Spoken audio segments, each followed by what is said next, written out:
tea. Come in. Mary. Oh, Ma'am. There's a body in the library.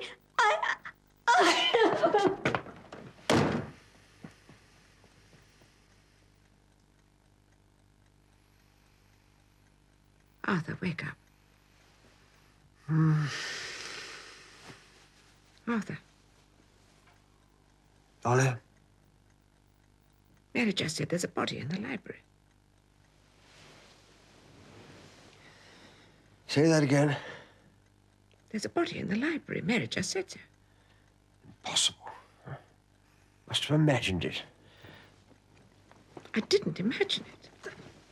I told you before, old girl, not to read this sort of thing last thing at night. Arthur. I hadn't Mary drawn the curtains, huh? Arthur. I am not going downstairs to ask if there's a body in my library. Arthur?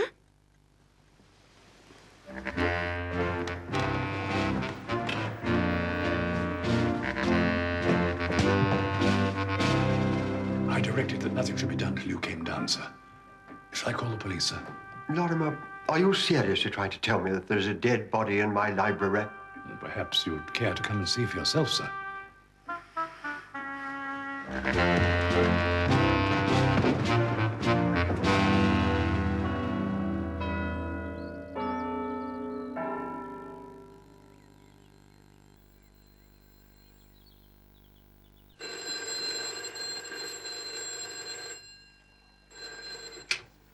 Hello, police house.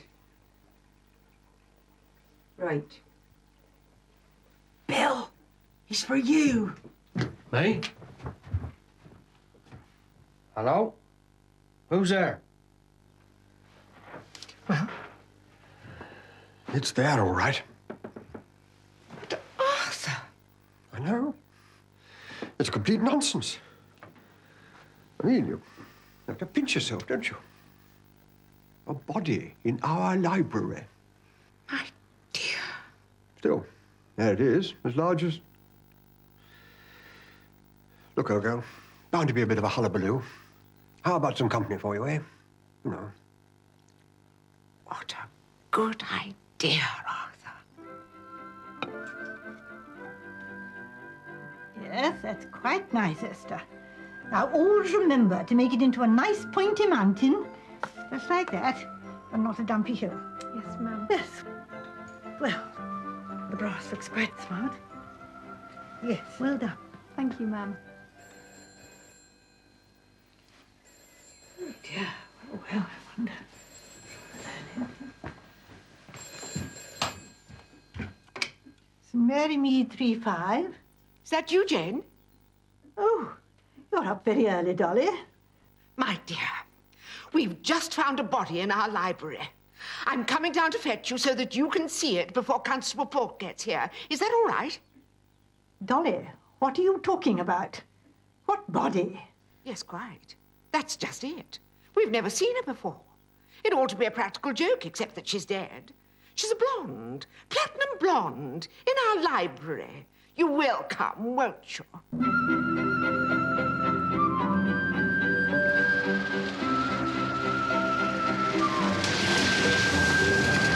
That's right, yeah. Is Inspector Slack there?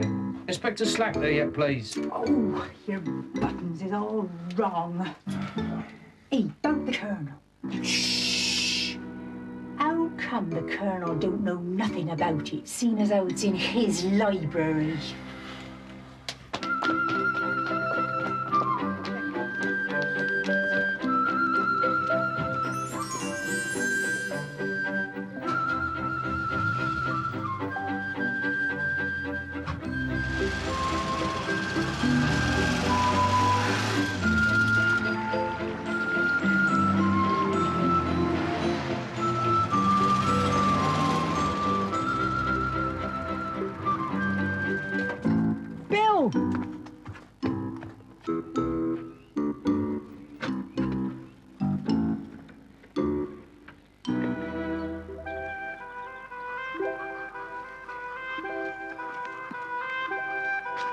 Where you be going?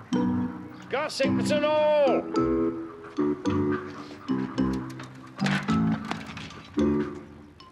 Wait for me.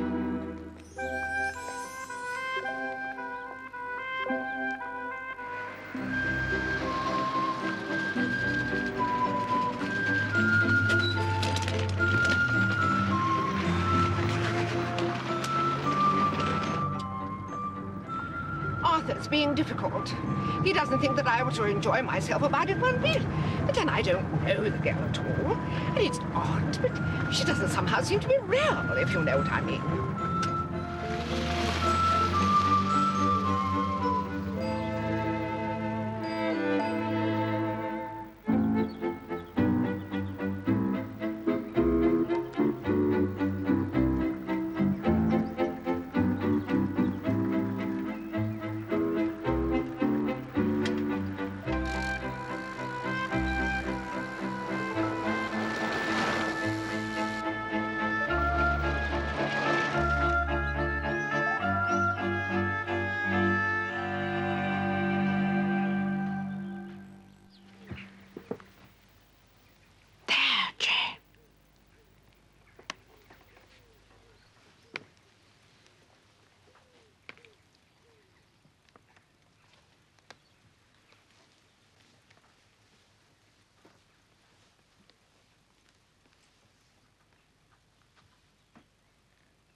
See what I mean, Jane?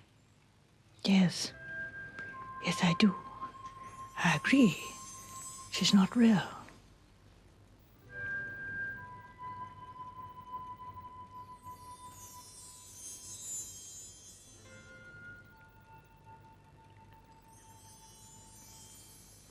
She's very young. Yes. Yes, I suppose she is.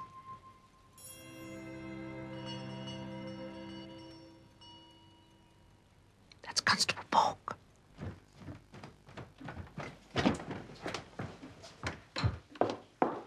It's all right, Mary. I'll go. You can, you better... Hang on. Ah, Paul. Good man. Morning, Colonel. Perhaps if, You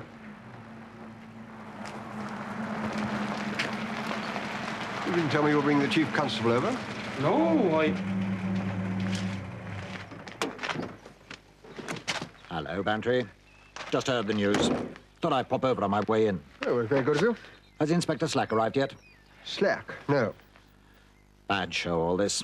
In the library, I gather. Go on in, Constable. I'll join you in a minute. Mary will show you. Mary! Show the constable in. Thank you, Colonel. Come on. Must have been a nasty shot for you. How's Dolly taking it?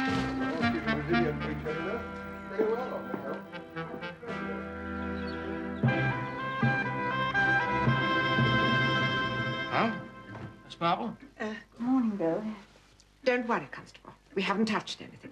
Even a novice reader of detective stories knows that.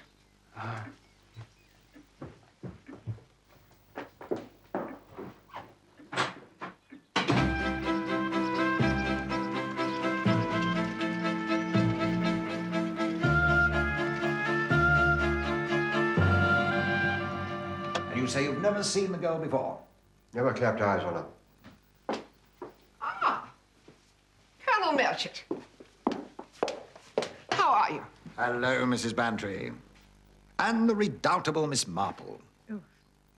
Beaten me to it, I see. Good morning, Chief Constable. That's the right word for you, Jane. Redoubtable. I didn't know you two knew each other. Oh, yes, we're old cronies. I've long held that Miss Marple has what I would call forensic intuition developed to the point of genius. Oh, The result, she tells me, of a lifetime's education in an English village. well, one does see so much evil, I fear. But if I do have any intuition, may I use it now and suggest my being here makes you uncomfortable? That's the reason for these compliments, I suspect. It had crossed my mind that you might dog our official plodding footsteps. No nonsense, Melchett. It's been a bit of a jolt, you know, this business.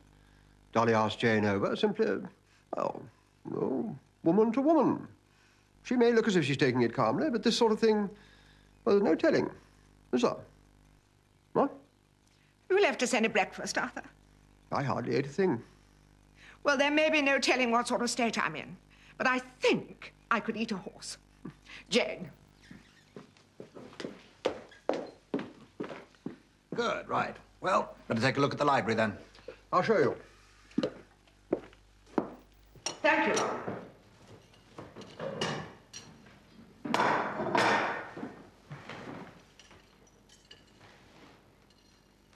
Thank you, Laura.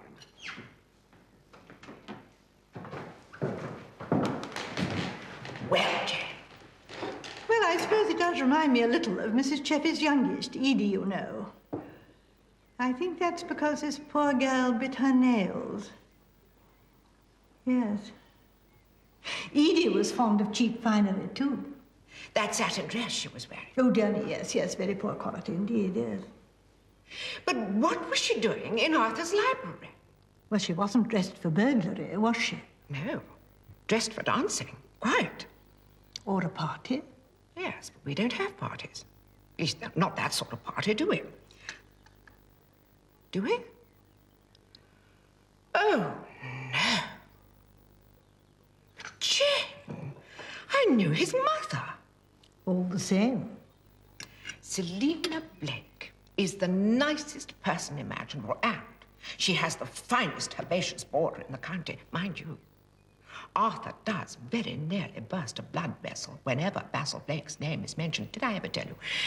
Basil Blake was frightfully rude to Arthur. Terrible argument about the army, empire, that sort of thing. And Basil Blake called Arthur a fossilized old B-U-double-G, etc. And those clothes he wears. Well, I think the clothes are all of a pattern with the language and intended to have the same effect. Oh, but he was an adorable baby. Well, according to his picture in last Sunday's paper, the Cheviot murderer was an adorable baby. Jane, you're not serious. No, but I'm just trying to account for the young woman's presence here. And Basil Blake does have parties, you know. Do you remember last year? Cars roaring through St. Mary Mead at all time of the night. Yes, but I expect that was those film people, Jane, you know. Well, doesn't he bring down a young woman most weekends now? A blonde? A platinum blonde? All right, miss, just tell Colonel Bantry that my people will be closing off the library and all access points, and we don't want anyone to leave the house. Splendid, Slack. The young lady will show you where. All right, lads, follow the young lady. Come on, Fletcher, Pringle, get a move on. Come on, lad, we haven't got all day. Preliminaries shouldn't take very long, sir. I'll report shortly. Yes, I'll speak to you later. Right, sir. Right, Who's where that? are we? End of the hall, is it? Inspector Slack. Highly inappropriate name. Gives me a headache. Right, gentlemen. Usual procedure. Don't touch anything until I've had a good shifting myself. Then you can get going with your box brownies. I still think it might be helpful if you could tell me your movements last night. My movements? Well, it might throw up some little detail that you didn't even think you'd noticed. Oh, very well. Where shall I begin? Did you dine at home? Yes. 7:30, as usual. In fact, I probably left the table about 8:15 as I was driving over to Much Benham. I'm treasurer of the Much Benham Association, you know. It was a good meeting. Didn't go on too long, like some of them. It was pouring with rain when we came out. My regards to your wife, Colonel. Thank you. Thank you very much. Good night.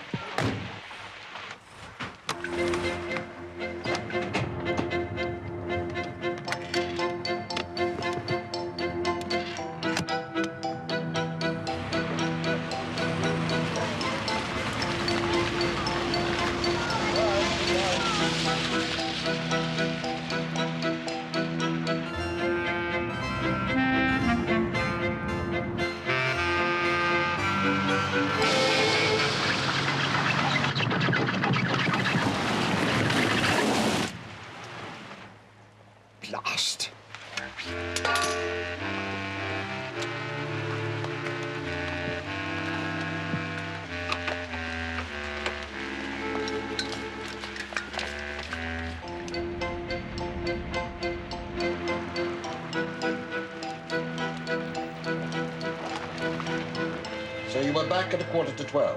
Yes. Did you go into the library? No. Pity. Well, there was no need. I was tired and soaking wet. I went straight to bed after I cleaned up. Come in. Excuse me, sir. Yes, carry on. What is it, Slack? Could I have a word, please, sir? Very well. Excuse me.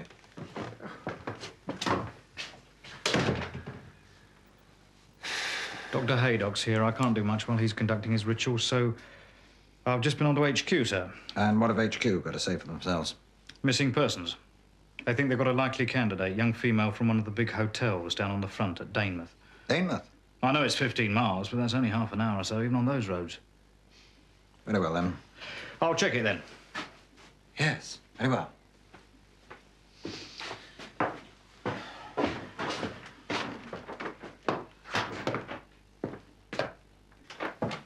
Now, where were we? I'd gone up to bed. Oh, yes. Anyone else up? No, Dolly gone to bed. Lorimer retires to his quarters about 11 o'clock. What do you know about Lorimer? Well, he was my batman.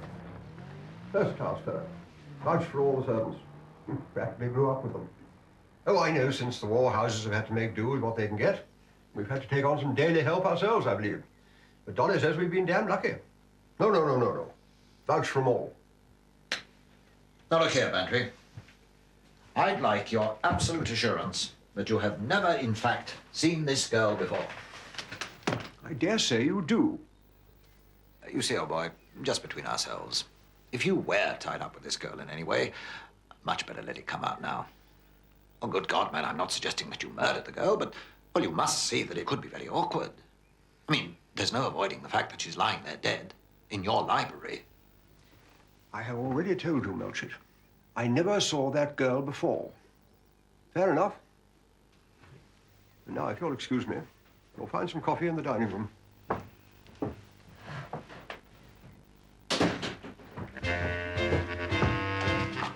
OK, Nichols, and a couple more drinks from the river, please. You can't come in here, sir. Oh, can't I? But, sir, Go any howling. Sorry, sir, he just burst in. I couldn't stop him, could I? I'm afraid I am eating like a horse. Jane, you sure you won't join me? Oh, quite sure, thank you, Dolly.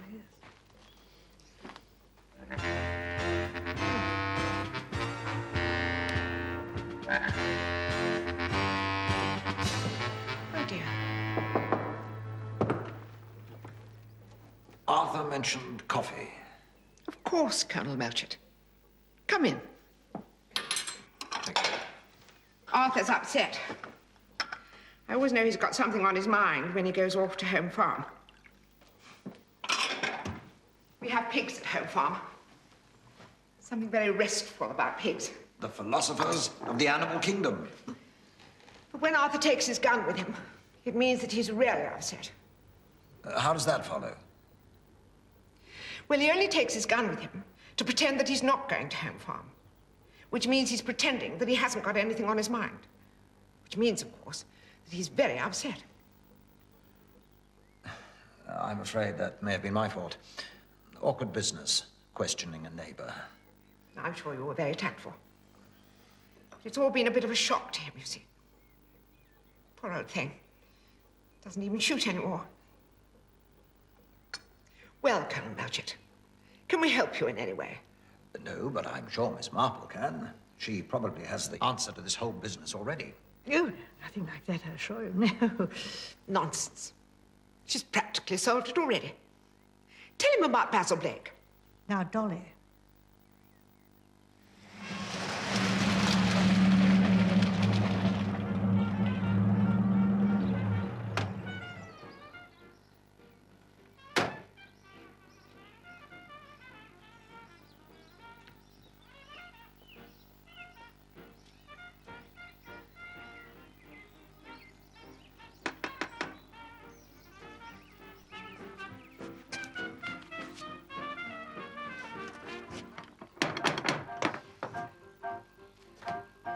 Yes? I'm Colonel Melchett, Chief Constable. A friend of your mother's asked me to have a word with you. Did she? To keep it unofficial. Well, you may not have noticed, but I'm not actually wearing the old school tie. Mr. Blake, I'd like my visit to be as discreet as possible, but I am here in my capacity as a policeman. May I come in? Why not? Make yourself at home.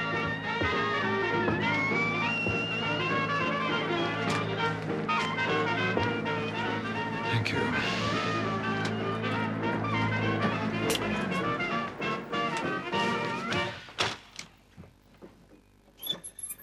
You, do your housework early, Mr. Blake?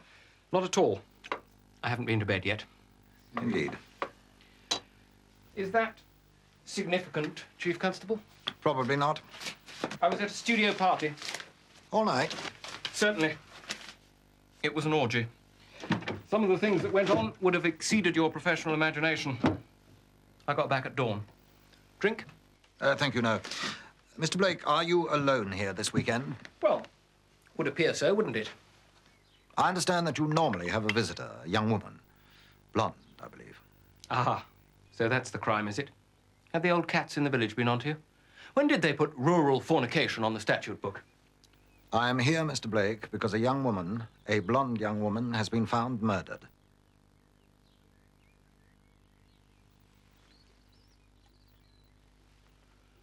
Blimey.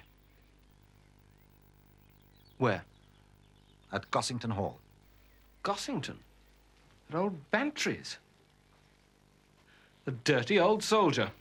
Mr. Blake, I'll thank you I am not in the habit of procuring blondes for the decrepit gentry. And it's not mine either. I haven't lost mine. I haven't even mislaid her. Ah.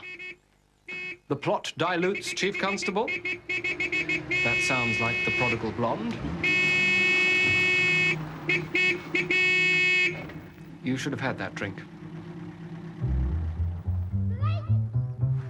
Blake! You bastard! Blake! What the hell do you think you're doing running out on me like that? If I take you to a party, I expect you to behave yourself. You do not snog with overweight Hungarians. And if you do so out of sight. As a spectacle, it has its limitations. You bloody hypocrite! May I introduce you to the Chief Constable of the county? How do you do?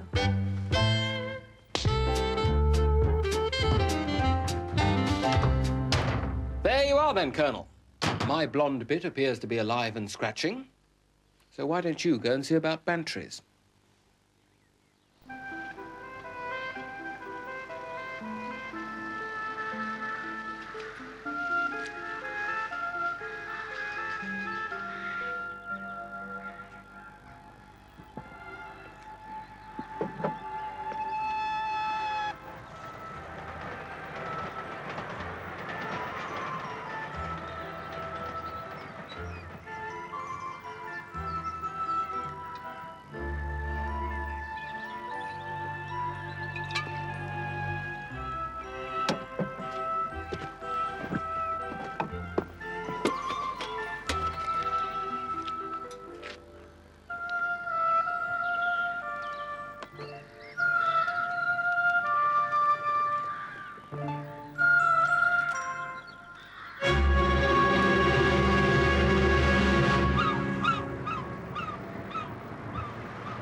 The receptionist will be along in a moment.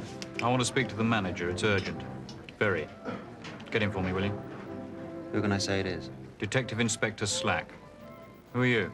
Starr. Raymond Starr. I'm the tennis pro, dance instructor. General purpose gigolo.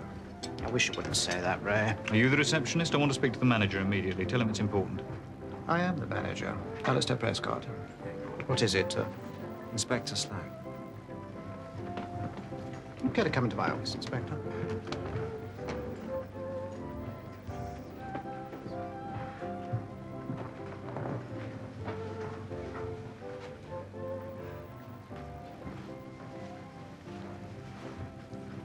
Good morning, Mr. Starr. Good morning, Mrs. Jefferson. All right, Ray, then. Was that a police car I saw outside? Yes. Inspector Lestrade has given Prescott the 3rd degree. Have they traced Ruby yet? I presume not. I think he'd have been less officious if he had a success on his hands. Do tell me when you know anything, won't you? I better go now. The doctor's with the old man.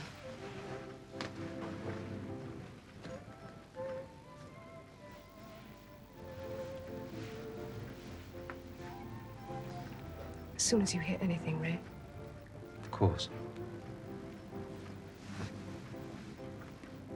Well, her name is Ruby Keene. She's our dance hostess. She's quite slim. Oh, no, medium heightish. Well, perhaps a shorter side. She's 18, platinum blonde hair, blue eyes, I think. She's quite quiet, never been any trouble. Good, good. Got any photographs? She brought one, yes, for publicity, you know. But it was stolen from the showcase about a week ago. An admirer, probably. Does happen. Sorry about that. Then I shall need somebody to look at the body. Body? Oh, my God. She didn't say. It was a car accident? Murder. Oh, my God.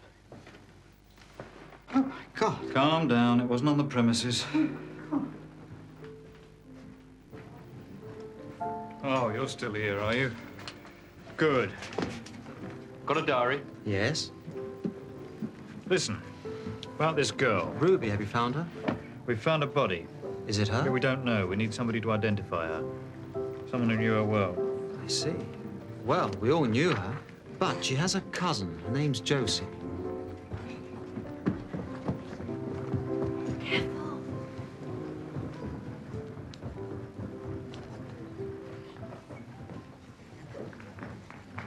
Can I help? Inspector, I'm Josephine Turner. Can I help you in any way? I hope so, Miss Turner.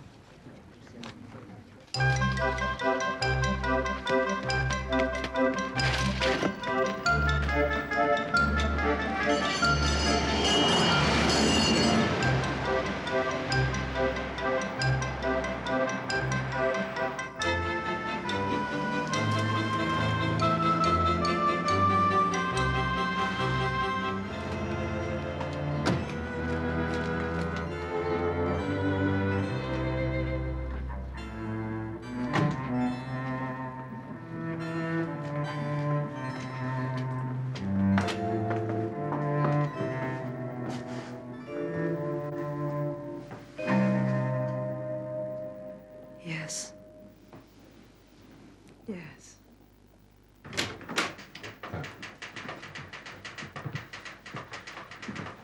I'm sorry to have had to put you through that, Miss Turner. That's all right. You've no doubts. No, I'm afraid not. It's Ruby, all right. No, thanks. What happened? She was strangled. We think with the belt of her own dress. It wouldn't have taken much if she was surprised, you see. There was no significant struggle and no interference. The report is quite clear. She was a Virgo intacta. I see, thanks. It happened between 10 o'clock and midnight. Poor little Ruby. Men are such swines. Yes, I suppose it's a reasonable assumption that it was a man. Did you have a particular man in mind? No. No, Ruby kept all that side of things a bit dark. She wouldn't have told me. My guess is she wouldn't have had a boyfriend. You know, a regular boyfriend. Till last night I began to wonder. Tell us about her. You said it was your idea that she came to the Majestic. Yes, that's right. I'm dance and bridge hostess. Been at the place about 3 years. You try to make up bridge force that'll get on with each other and so on. It's just a question of tact and experience, really. Then there's the dancing. I do a couple of exhibition dances every evening with Raymond. He's the tennis pro as well. The season got off to a good start. Then I went and ruined it all by cracking a small bone in my ankle. It's very awkward. Didn't want the hotel to get anyone else. Didn't want my pitch queered, thanks. So I thought of Ruby. I mean, she's quite a neat little hoof, and she's family, I thought. Well, she was delighted. The idea was that I'd keep on as bridge hostess and Ruby would do the dancing for the rest of the season. How long ago was that? About a month. And was Miss Keene a success? Oh, she was all right. Raymond's quite clever. He carried her through. You know, she was a nice-looking girl. People seemed to like her. Would you mind telling us exactly what happened last night? Well, from about 10:30, I was playing bridge with a family called the Jeffersons. Ruby would have been dancing with one of her partners then. In fact, she was till, at least 11.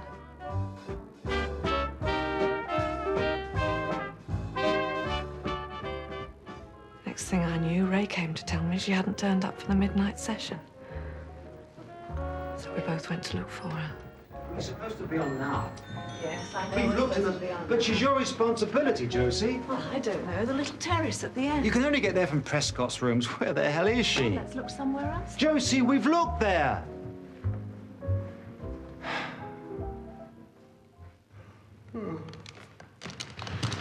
Come on, it's 2:15. It's too late now to give anyone a piece of your mind. You can wake the little minx up nice and early. That'll teach her. Good idea.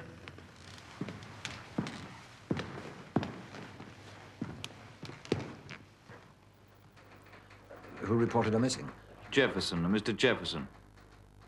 One of your bridge party, I suppose? Yes? Yes. I gather there was some resistance from the hotel manager, sir, but this Mr. Jefferson is one of their wealthier guests. Yes, but why him? Well, he had a soft spot for Ruby, I think. He's an invalid. He fusses. I see. Yes, well, I've no doubt we'll be speaking to him in due course. Now, did your cousin ever mention Gossington? Gossington? Yes, Gossington Hall. Never heard of it. It's where her body was found. Gossington Hall? How extraordinary. Do you happen to know Colonel or Mrs. Bantry? No. Or Mr. Basil Blake? Yeah, it rings a bell. Excuse me, sir. Could I have a word? In private? Very well. Excuse me, Miss Turner.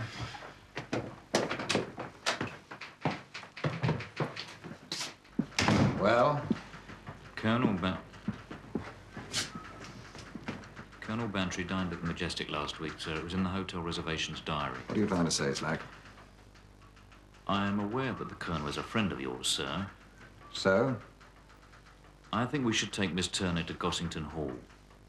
It may be true that she and the Colonel have never met, but on the other hand, sir, it may not.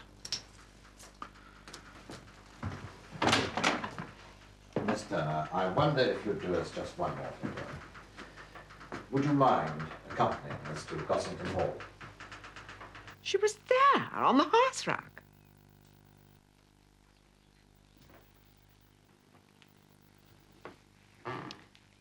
I can't understand it, really. Oh, we certainly can't. I mean, it isn't the sort of place. Quite. And that's what makes it so very, very interesting, wouldn't you say?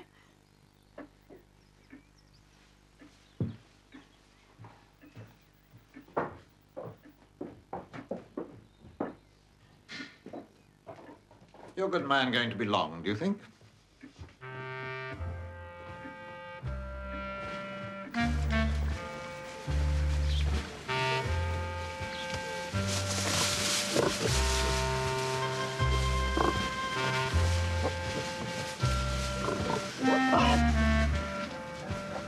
Cheerio, Lucinda.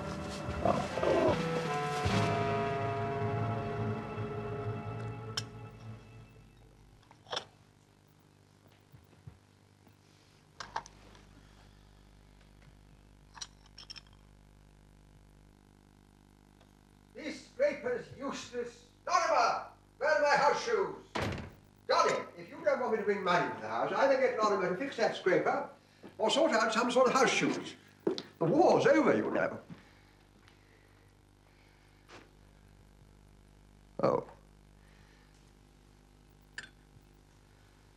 How do you do? This is Miss Turner. Arthur Bantry. Pleased to meet you.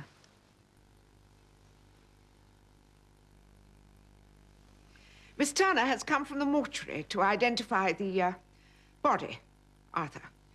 She was her cousin. Ah, nasty business. I'm so sorry, my dear. Are you from these parts? Miss Turner works at the Majestic. Majestic? Yes. In Denmark? Yes. How extraordinary. Why do you say that, sir? Well, old Jefferson's staying at the Majestic. He let me down, you know. Sent me a card, then couldn't make it in the end. I'm sorry, Bantry. Could you explain that a little more? Yes, of course. Proper report. Well, I had a card from Conway Jefferson saying that he was down for a spring holiday. Well, the Magistrates' Association was meeting in Denmark, so I arranged to dine with him at the Majestic. When was that? Last Thursday. The Thursday week, you understand. Well, Jeff wasn't too well, his man said. And Mark and Adelaide had gone to the pictures. So I ate alone. Thursday is the cook's day off, you see. No point in Arthur hurrying home to cold meat and salad. No, there it is. First no alibi. Now this. Puts me in it good and proper, doesn't it? Oh, don't be ghoulish, Arthur. I'm sure Jane has worked it out already. Jane, have you an explanation for us? Well, I have an explanation, but of course it's only my own idea. Yes, Tommy Bond and our new schoolmistress, Mrs. Martin. She went to wind up the clock, and the frog jumped out.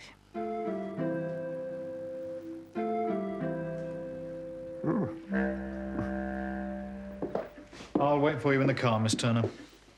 How's old Conway? Any better? Oh, he's wonderful, considering he's very cheerful. And the family?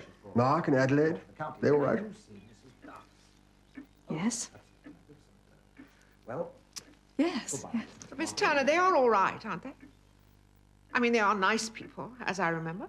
Oh, yes. Yes, they are, really. Anyway, cheerio then. Oh, Bantry, I just thought I'd... Well, I hope you understand. Slack. I won't be a moment, Miss Turner. Yeah? Ruby Keene may not have acquired a new boyfriend during the last few weeks, but I think there will have been someone sometime. Dig it out, will you? The other thing is this fellow Blake. Now, he claims that he was at a party at his studios most of last night. I want to know what time he left.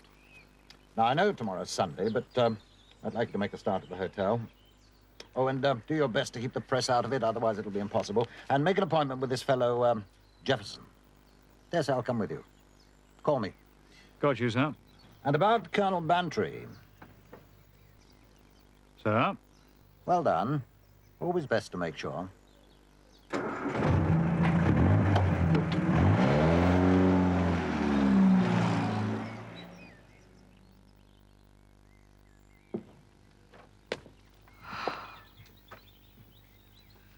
Well, Jane, what do you think of Miss Turner? There was something worrying that young woman. She was quite all right until the Jeffersons were mentioned, and then her manner became quite altered. She hardly seemed upset at her death. Hardly at all. Quite so. Well, I don't think she cared for her. It seemed to make her more angry than anything else. Oh. Did it? Oh, nothing.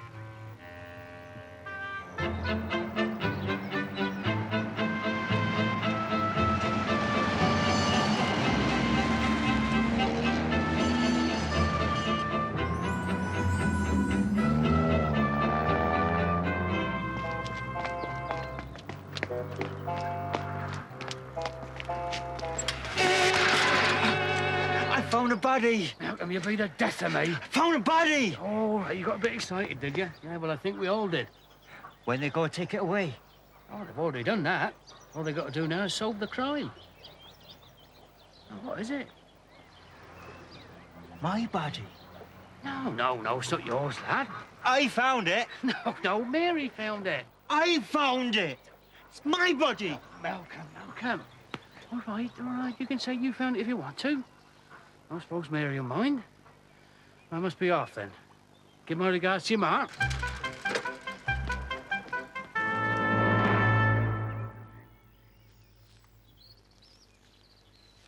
Jane, how would you like to spend a few days at the Majestic in Danemouth? You could see where this poor girl worked and so on. What do you say? Oh, Dolly, I'm not very good at hotels, but if you really think... I'll come too. We could share a suite.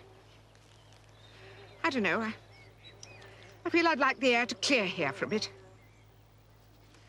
It's upset me a bit, all this business. I'd like it cleared up. Don't want Arthur brooding. He's not a natural brooder. It doesn't suit him. What do you think? I could book us in for tomorrow. Yes, I think a little sea air would be very pleasant. Do understand, don't you, Jane? Yes. Yes, I do. Just what everyone will be saying. It's so unfair. It's just a little silly sometimes about pretty girls who come here to play tennis, that's all. Rather fatuous and avuncular. Doesn't mean anything. Why shouldn't it? After all, I have my garden.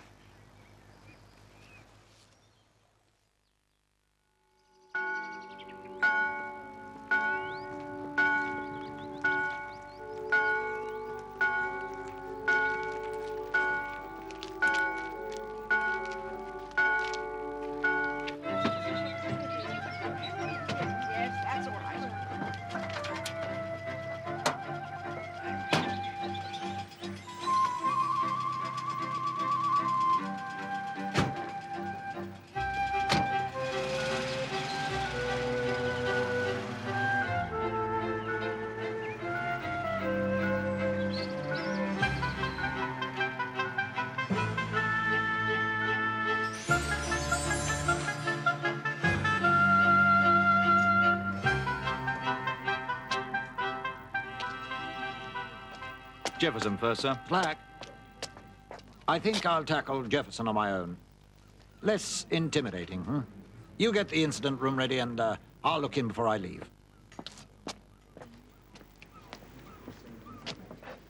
And Mr. Jefferson spends his money, I see. Oh, yes. Always takes our Princess Elizabeth suite. The whole family dine a la carte. The Burgundy man, nothing inferior to Pommard. Oh, yes, he expects the best. And we provide it. Indeed, sometimes I think he's never heard of ration. His daughter-in-law, Mrs. Adelaide Jefferson, has an adjoining suite. Both his own children were killed in the plane crash, you know. Mr. Gaskill, his son-in-law, is on the next floor. Oh, good morning, Mrs. Jefferson. This is Colonel Melchett. He would like to speak to Mr. Jefferson. Mr. Prescott. It's absolutely understood. Yes, of course.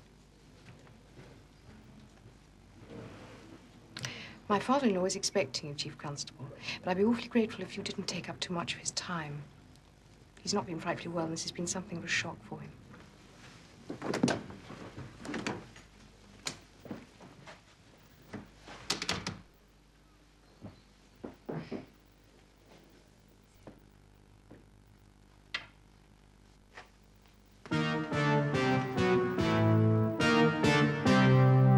Good morning, Colonel Melchett. I'm Conway Jefferson. Thank you. That's lovely. Thank you. That's most kind. Now, could we have coffee for two, please?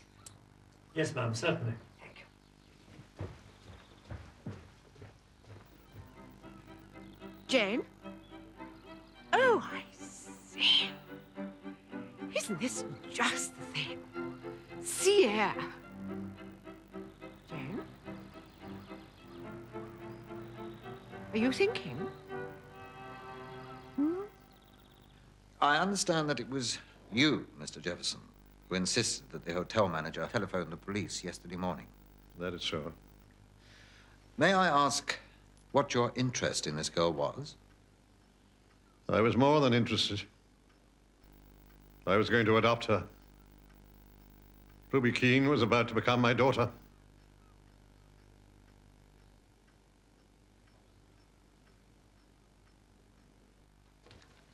Here we are, Jane.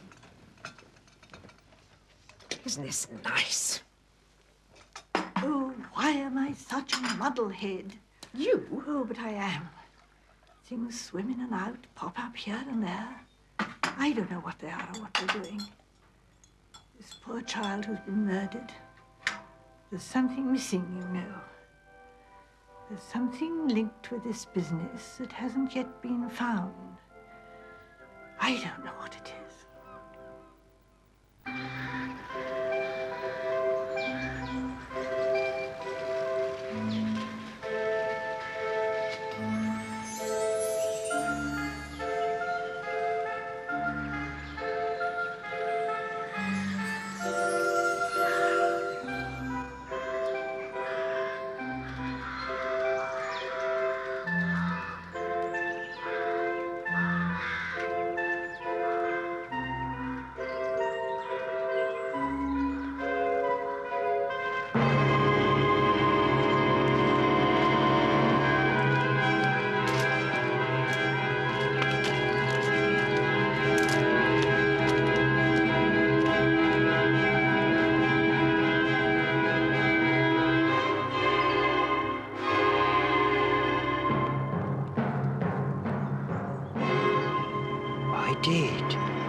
I did find a body.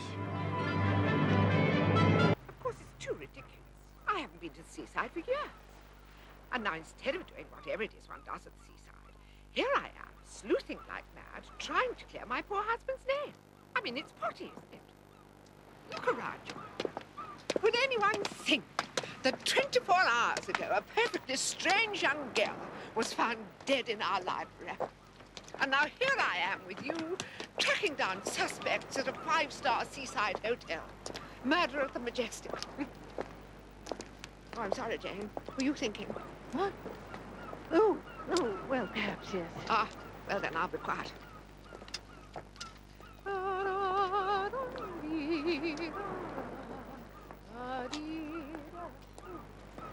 Jane, what is it? A tune. Yes? Oh, I don't know. I just wondered. It's just a tune.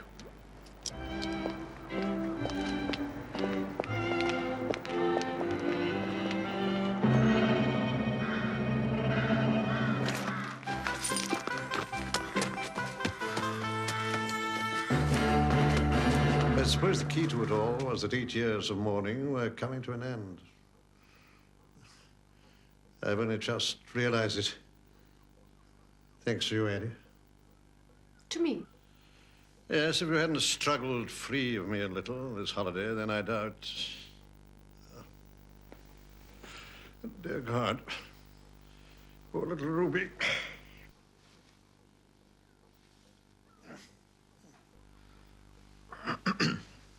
Yes, I'm sorry, Mr. Jefferson. We policemen can rarely leave a decent interval. Quite.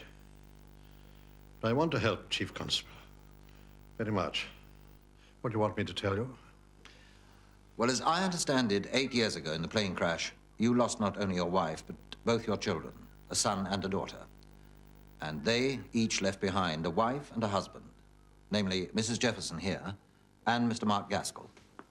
Yes, we were very much thrown together, as you might imagine. Mark and Adelaide were very good to me. I sometimes think I owe my will to live to them. I've become more independent, mind you, over the years. Perhaps it was necessary. If you'll excuse me, Colonel, I really ought to find my son, Peter. Yes, of course. I'll see you soon, Jeff.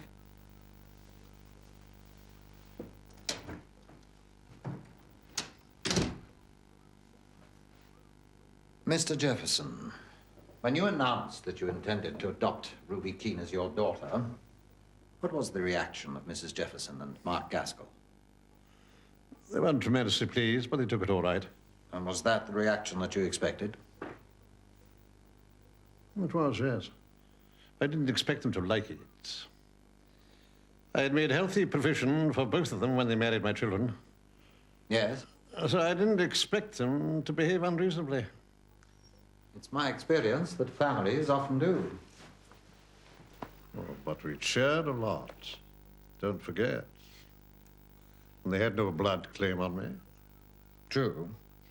And when you decided to adopt Ruby Keene, did you also tell them how much you were going to leave her?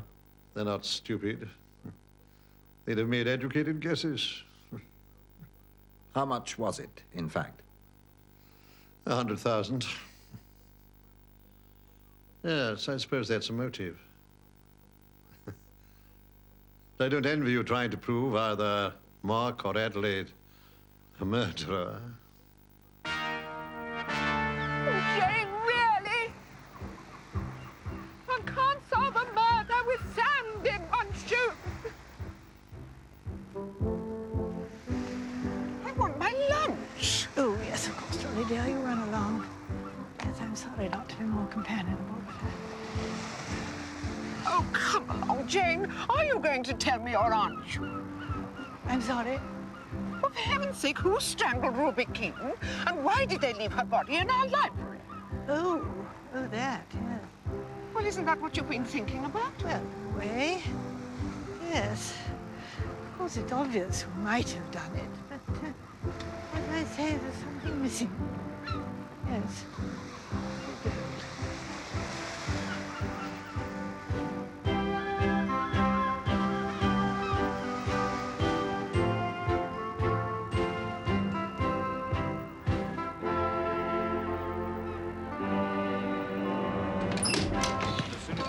Direct line to HQ. Oh, and cars on standby 24 Inspector hours Slack's a day. table there. Backup tables here. Let's get on with it.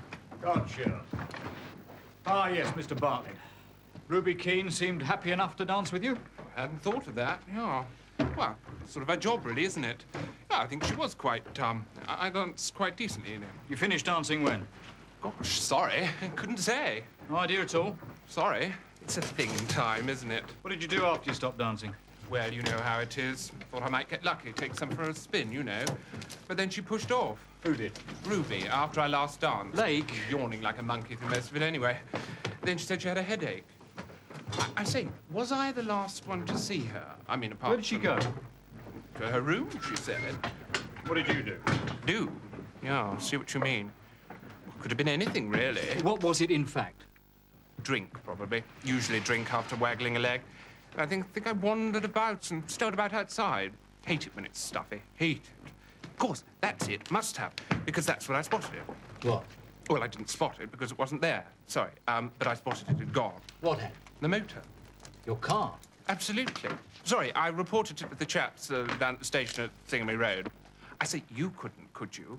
I mean, you seem to be a little more intelligent than those chaps down there. It's a Vauxhall coaster, red with... Sorry, Mr. Bartlett, that was a murder inquiry. Oh, yeah. Sorry. Go on. Yeah, forgot. Sorry.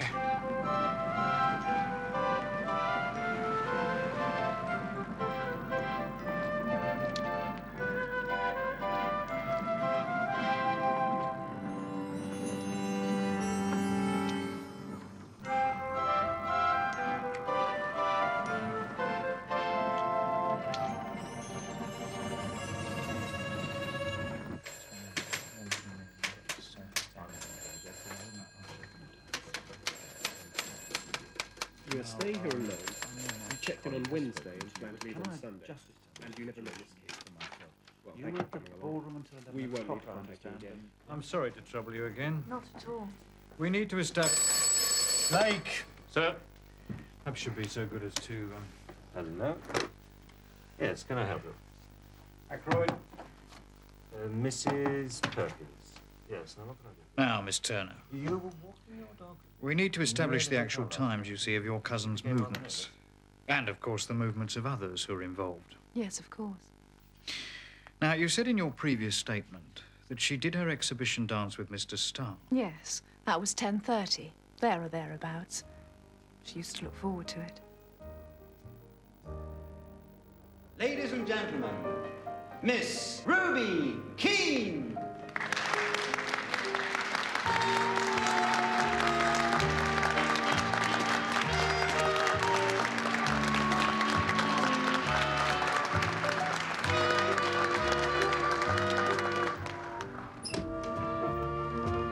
Where have you been, Mark? Sorry. Writing letters. Come on, Mark. Ruby's just starting to dance.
Her next appearance was scheduled at midnight.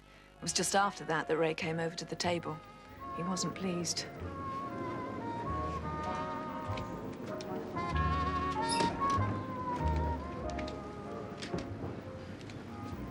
I'm sorry to interrupt. Not at all, as long as you don't change around the cards. As long as you do. Josie, Ruby hasn't turned up. We were supposed to be on again 5 minutes ago. She was dancing with poor little rich boy. George Bartlett hasn't seen her for half an hour. She isn't in her room. I wish she wouldn't do this sort of thing. Excuse me for a moment, will you? I am sorry.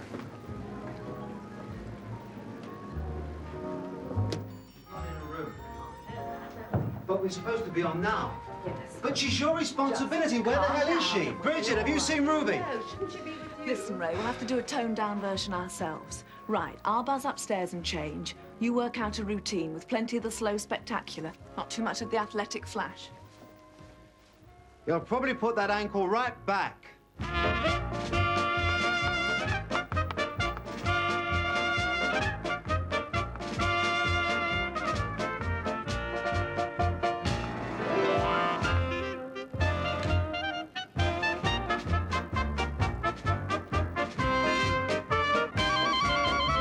you stayed up for her? Till nearly 2. Mr. Starr persuaded me to go to bed eventually. When did the bridge game actually begin? 10:30. We would have started earlier, but Mr. Gaskell had some letters to write. At least, that's what he said. I think it was an excuse, actually. He's not that keen on bridge, I don't reckon. But he was back in time to see Ruby's dance? Yes. And did anyone leave the table before Ruby was reported missing? No. I knew what I was doing.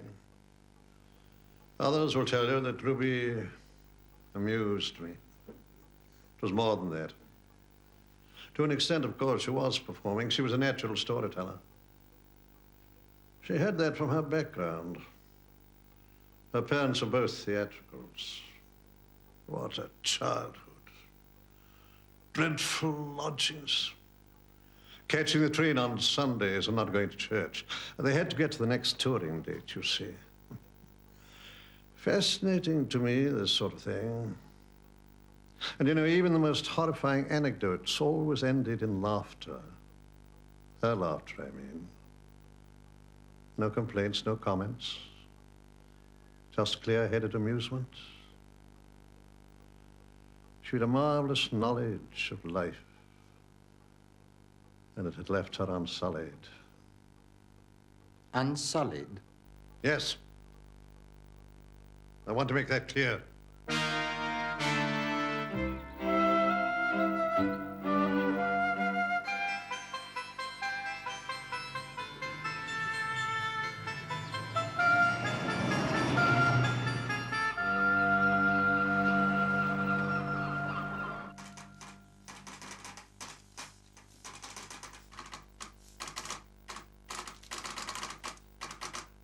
Continuing with cell 100, Whitney Markham. Excuse me. Have you talked to Sir Henry yet? No, sir. Why the hell not? You're a bloody old woman, Edwards. I told you it was urgent. I haven't spoken to Sir Henry, sir, because he was not at home. I did, however, leave a message with his housekeeper who said she could contact him. I have no doubt that he will be here for lunch, as requested. And if you'll excuse me, sir, I shall now go and confirm the arrangements. Edwards! What? Bring me tomorrow. Excuse me, I say, you from Scotland Yard? I'm Peter Carmody. My name's not Jefferson, you see, because Mummy was married before. My real daddy was killed in the war. Gotcha. Do you like detective stories? I do, most of them. Got lots of autographs, Dixon Carr, H.C. Bailey, and Dorothy Sayers. Will the murder be in the papers? Well? Because I'm going back to school next week, and I'll be able to tell the chaps that I knew her. I mean, really knew her well. You did you? Yes. What did you think of her? Not much, quite honestly. She was pretty thick. Mummy and Uncle Mark didn't like her much either. Only Grandfather. She was always butting in. They're glad she's dead. How do you know? Uncle Mark said it was one way out anyway, and Mummy said yes. But it was so horrible or something, and Uncle Mark said he didn't see the point in being hypocritical.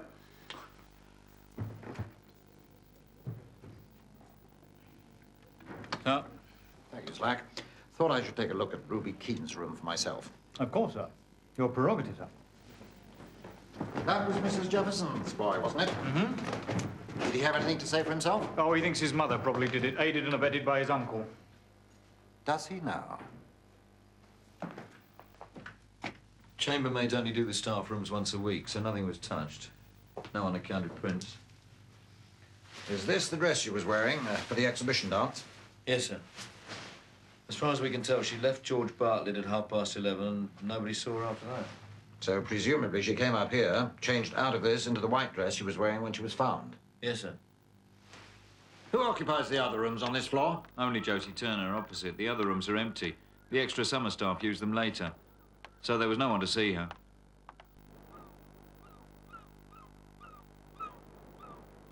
The fire escape's hardly lit at night. She could climb down and practically guarantee not to be noticed. Yes. There's only one reason why a girl changes her dress. Right. She was going to meet someone.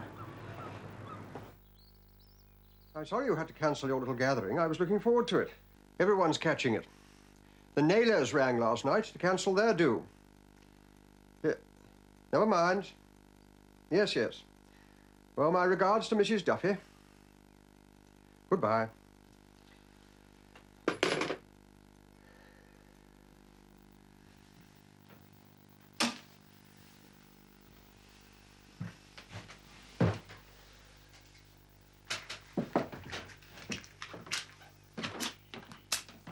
Come on, Malcolm.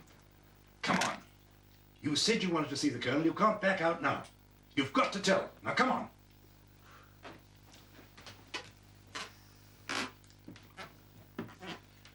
Here's a good lad. Malcolm? How's the world with you? Malcolm's made a discovery, sir. Oh, yes? Fat body.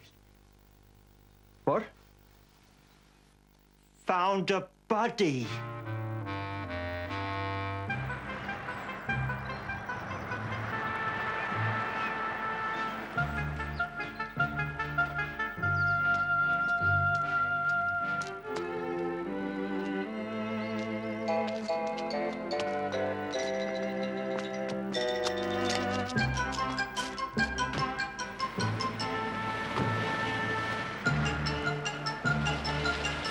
Assuming she was going to meet somebody. Now, suppose it was a boyfriend and he was a bit of a hard case. Exactly the sort of person she'd want to keep dark so as not to foul up her chances with Jefferson. It's hardly surprising nobody knew about him. Now, suppose she tells him that Jefferson is going to adopt her. Well, he doesn't like this a bit. Going to take her right out of his class. He's good as lost her. Now, he probably doesn't mean to kill her, but he's stupid, doesn't know his own strength, panics, wrings her neck, drives around a bit, hardly knows where he is. Passes Gossington Hall. Big house, easy to break into. dumps her there to divert attention, and clears off to London. Well, I think it's about the best line we have at the moment. There is the financial motive, of course, but at this stage it looks as if Mrs. Jefferson and Gaskell have a cast-iron alibi. Well, I must be off.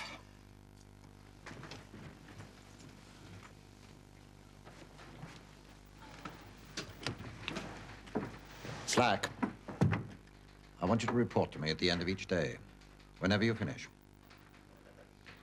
The Bantrys are neighbors of mine. Huh?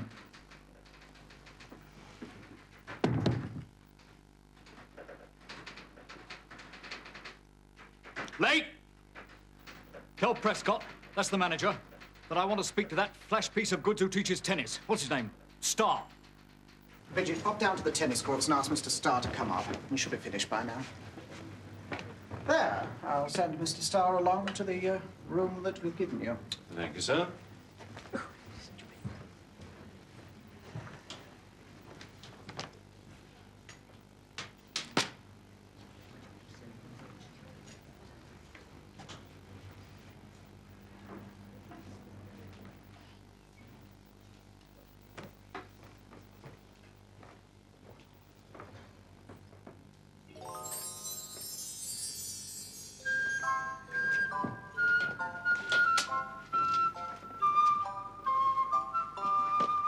Can I help you, madam?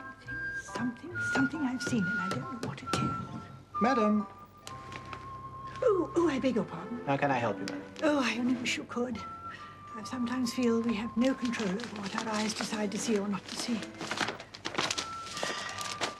Oh, that's it. Yes, I should like to buy one of those newspapers. No. Compliments of the house. Oh, thank you very much. I only knew her as a dancing partner. She seemed a very pleasant girl, a bit dim. What about men? Well, for what it's worth, I always thought of her as very innocent. She spent most of her time with the Jeffersons. I assumed she was missing her family. Did you know that Mr. Jefferson was planning to adopt her legally? Crafty little maiden. Not so dim, perhaps?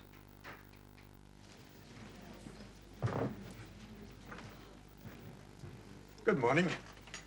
My name's Clithering. Would you telephone Mr. Jefferson's room? He is expecting me. Yes, indeed. Sir Henry Clithering. I'll phone his suite now, sir. Thank you. Sir Henry Clithering is downstairs. Thank you. Mr. Jefferson's suite is on the first floor, sir. His man will meet you at the stairs. Thank you.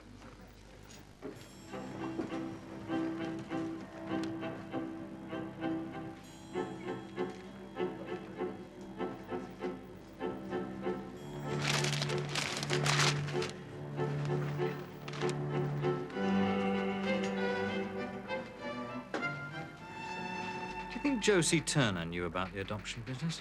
I don't know. She usually knew what was in the wind. She's got her head on a Josie. Matter of fact, seems to me more likely that Josie planned it all than little Ruby sized it up for herself. Why do you think that? Josie was as cross as I was when Ruby didn't turn up for the exhibition dance. I wondered why at the time. It'd make sense if Josie had told her to keep her nose clean, wouldn't it? If you could give me just one moment, please, madam. Excuse me, sir. There's a lady outside. I'm busy, late. Now, the exhibition dance was about... What's the matter with you? She won't go away, sir. Who is it? I don't know, sir. A Miss Marple. Let her in. This way, please, Yes. madam. I'm so sorry to interrupt you, Inspector. It's just that it's so important. I thought you ought to know. It's this missing schoolgirl in the newspaper. Yes, madam. What about her? She's... Well, I don't know what she is, but I know that it's important. Well, I'm afraid I'm not putting this very well, but... Oh, why do I keep thinking of Mozart? And the girl. Why do I keep thinking it's too late? Do you know her, Miss Marple? Now, there's another thing. No one seems to know anyone else in this business. This business? Are you suggesting that the missing schoolgirl is in some way connected with the death of Ruby Keene? Of course. How? Well, I don't know how. But what is being done about this missing schoolgirl? It's not my department, I'm afraid. That would be local. I'm county.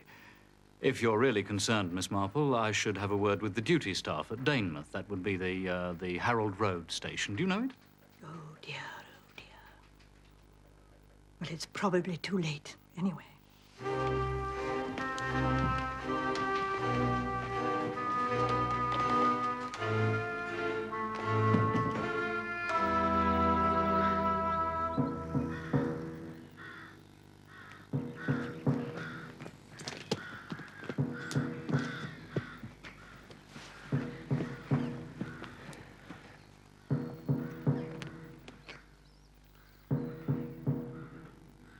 Any clues? Young girl. Ruby and I did our 10:30 dance together. I didn't notice what happened to her then. I had my partners to look after. When she hadn't turned up by midnight, I saw George Bartlett. He said that he hadn't seen her since around 11:30. So I went to look for Josie. Sorry to interrupt. Josie, Ruby hasn't turned up. George Bartlett hasn't seen her for half an hour. I wish you wouldn't do this sort of thing. Excuse me. I am sorry. Damn little fool. But you can't do this sort of thing. It'll ruin all her chances. She's not with that film bloke, is she? She's changed. She must be with someone, little idiot.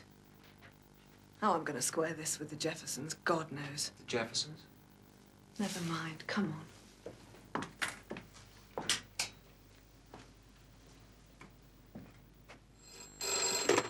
Lake here? Who do you think Josie Turner meant when she talked about that film bloke? Chap who comes here occasionally. Basil somebody. Where? Got a weekend cottage somewhere around. I suppose that's who she means. Thanks. Excuse me, sir. Well? HQ, sir. They think they found the schoolgirl. Think? The body's very charred, apparently. She's in a burnt-out car in a disused quarry about 5 miles from here. Ben's Quarry. The car's a Vauxhall Coaster, sir.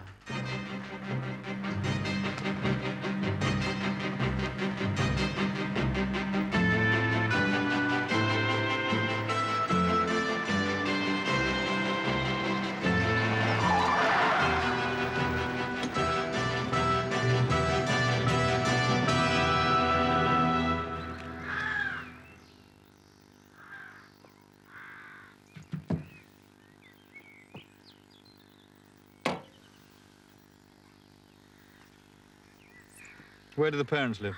Westcliff, sir. You have to admit it has all the bizarre ingredients of a cheap thriller. Most extraordinary. That really is the most extraordinary story. Arthur Bantry's place. What do you want me to do? What I would do if I went in this damn chair. Find out who killed the girl? Yes, you're the professional. It's a long time since I did any detection. Mind you, I suppose now I've retired from the yard, I can nose around a bit without treading on too many toes. Good. All the same. May I make a suggestion? Do? Did you know that downstairs in the foyer is one of the most formidable criminologists in England? Really? Oh, yes. And I can lay you almost any odds you would never recognize her as such. There she sits, an elderly spinster. Sweet, placid, so you'd think. Yet her mind has plumbed the depths of human iniquity and taken it all in the day's work. How do we involve her? I expect she's involved already. She lives in St. Mary Mead, only a couple of miles from Arthur and Dolly's place. It's extraordinary. She knows the world only through the prism of that village and its daily life. By knowing the village so thoroughly, she seems to know the world.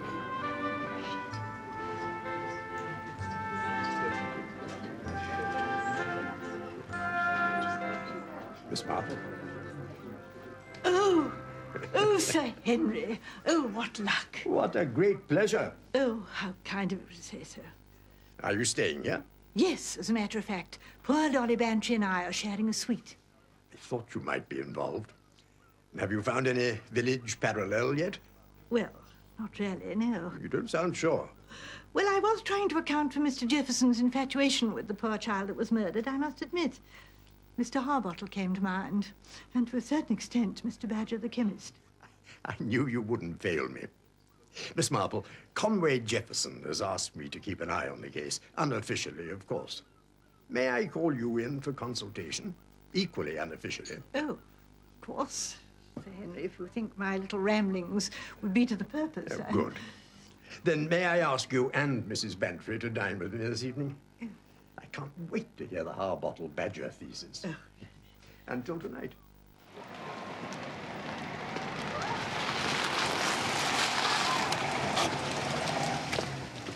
What was her name again? Reeve, Major Reeve. The girl was called Pamela. Pamela Reeve. Reeve.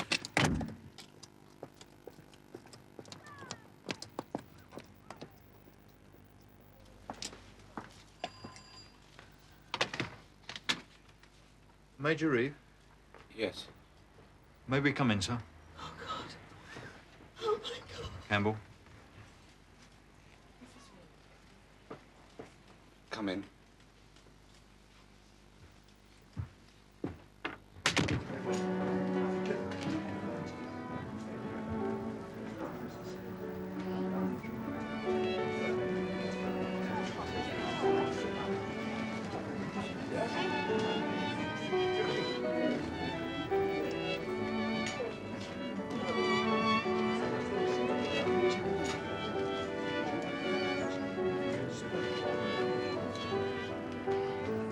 I don't think Conway Jefferson is a nasty old man, you know, Jane? Oh, certainly not. Oh, no, I wasn't implying that for one moment. No, I simply think he was looking for a nice, bright girl to take his dead daughter's place, and this girl saw her opportunity and paid it for all she was worth. Like the young maid in Mr. Harbottle.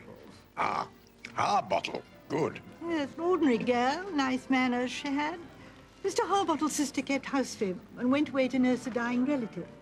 When she returned, she found the girl completely above herself, sitting down in the drawing room, laughing and talking, and not wearing her uniform. Tut, tut. People said things, but I don't think there was any familiarity. I think it was simply that the old man found it much pleasanter to have a young, charming girl telling him how amusing and clever he was than Miss Harbottle continually pointing out his faults to him. Yes.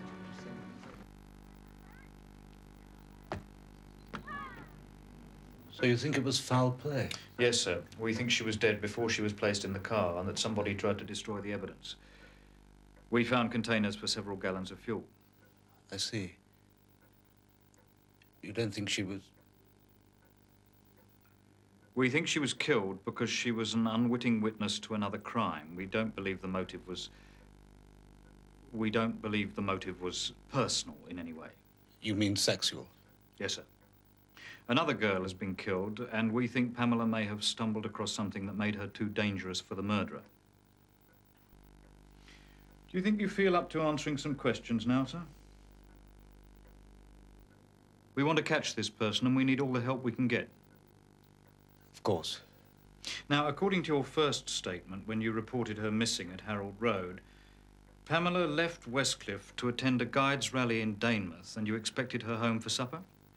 Yes. She was supposed to come home by bus? The local station questioned some of her friends, and they all agreed that Pamela said she was going down to Woolworths and would catch the bus later from the depot. Is that the sort of thing she often did? And she had no other plans? Not so far as I know. She hadn't got a real boyfriend or anything like that. Like playing games. She was a sporting...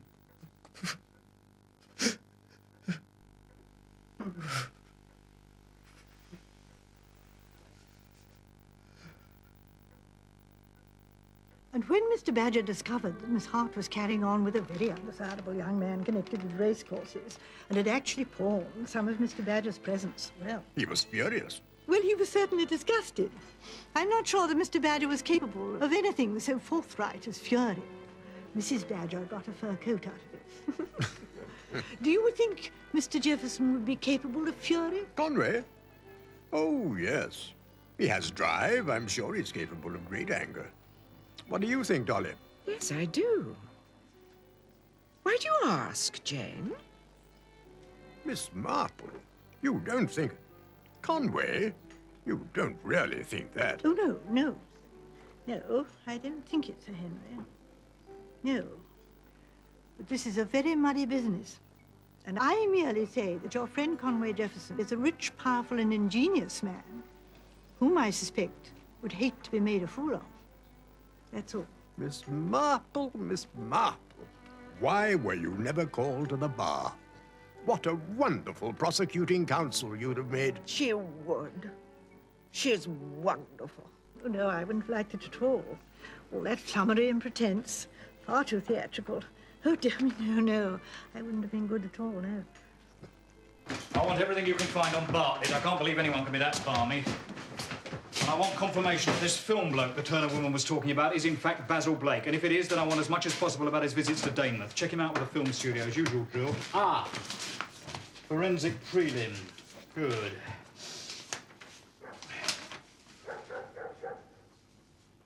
Here, was there a long-haired rug in that library? No, the hearth rug was a patterned oriental sort of thing.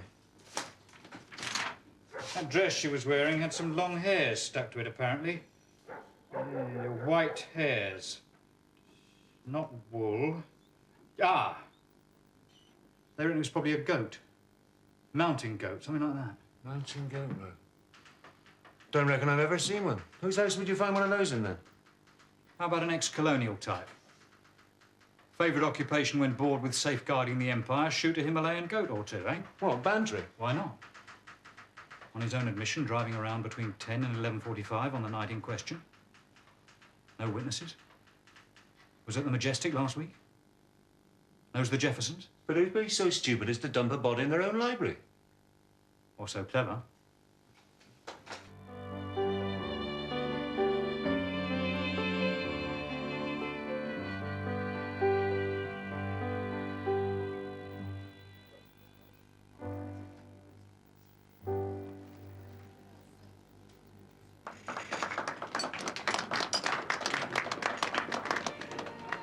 I certainly think that if Ruby had had a young man, she would have been careful to keep very quiet about it.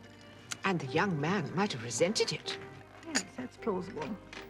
You know, it struck me when her cousin, Miss Turner, was at Gossington yesterday that she looked angry with the dead girl. Of course, it may be that she was hoping to do well out of this business of her adoption. Now, to get back to Conway, what do you suppose sparked off his infatuation with the girl? Oh, that's easy. From what I can gather, the bond between him and his young in-laws was not so much respect and love as sorrow. Mr. Gaskell and Mrs. Jefferson are both young. They're beginning to feel less sorrowful, that's all. They're beginning to look at the world again. And you know, gentlemen can so easily feel neglected. Yes. Yes, I think if you'll excuse me, I'll just telephone to Arthur. I know that you two have lots to natter about. Jane, let's breakfast together. Oh, Dolly, dear, yes, indeed, of course. Good night, Sir Henry. Good night.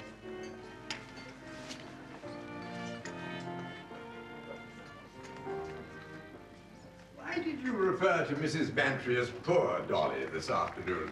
Well, Sir Henry, it seems to be that this may well be the sort of crime that never does get resolved, like the Brighton trunk murders. That would be disaster for the Bantrys. People would think there's no smoke without fire. Some will even say it, too. They'll be quietly shunned. Colonel Bantry is very sensitive. He'll turn in and in upon himself. He's probably started already. I think this could quite literally kill them. So you see, Sir Henry, we have got to find out the truth. It's such an open case, though, isn't it? It's 15 miles to Gossington. Now, Ruby Keene was last seen here at 11:30. By midnight, or earlier, she was dead. Almost any type of car could have made the journey in that time, if it was midnight. But why anyone should kill her here and take her body to Gossington, or take her to Gossington and kill her there, beats me. Well, of course it does, because it didn't happen. What, do you think it was an unpremeditated killing? I don't think anything of the kind. I think that a very careful plan was made, and what happened was that the plan went wrong. Oh. What is it? The orchestra. That tune. Dolly was humming it this morning. Do you know it?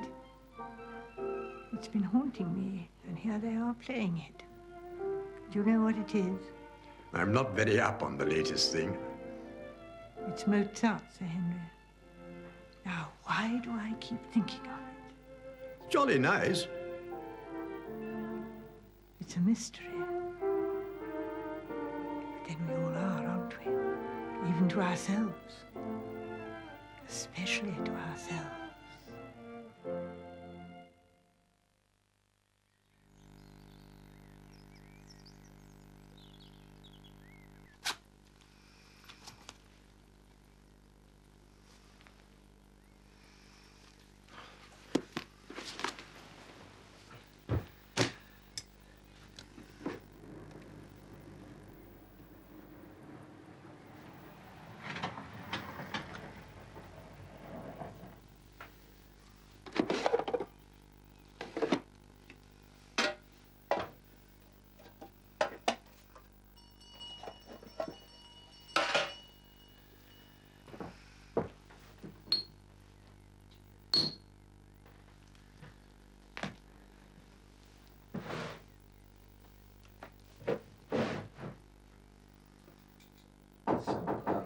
Come in. Ah, that's the police again. I'm afraid it is, sir. No need to be afraid, Lorimer. No, sir. You seen any tobacco? No, sir. I think I'll go and get some. What do they want, then? They're asking if we have any long-haired white rugs in the house, sir. And have we? Not white, I believe, sir. Pale, yes, I said. They want to take samples. Of what? Of the hairs in the rug, sir. Of the hairs in the... Well, let them search the place. If this is the open season on hairy rugs, let them loose. Oh, why not? All right, go ahead. Turn the place upside down. Liberty Hall! Liberty Hall!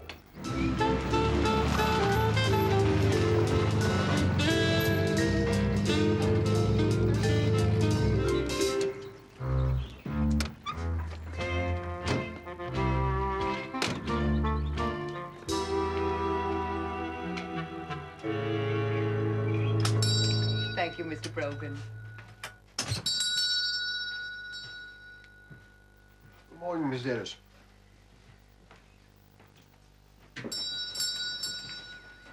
Morning to you, Mr. Brogan. Morning, Colonel. What can I get you? I think I'll take a 2-ounce tin if I usual, please. Thank you, sir.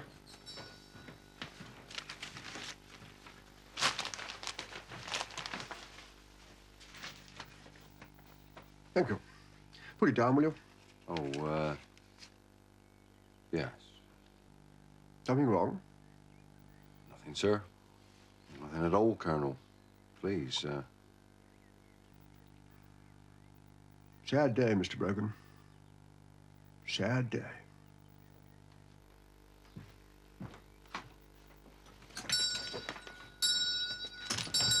You were going to refuse him tick, weren't you? Just because some madman dumps a body in his house, suddenly he's untouchable. My God, this place. Give me Babylon any day.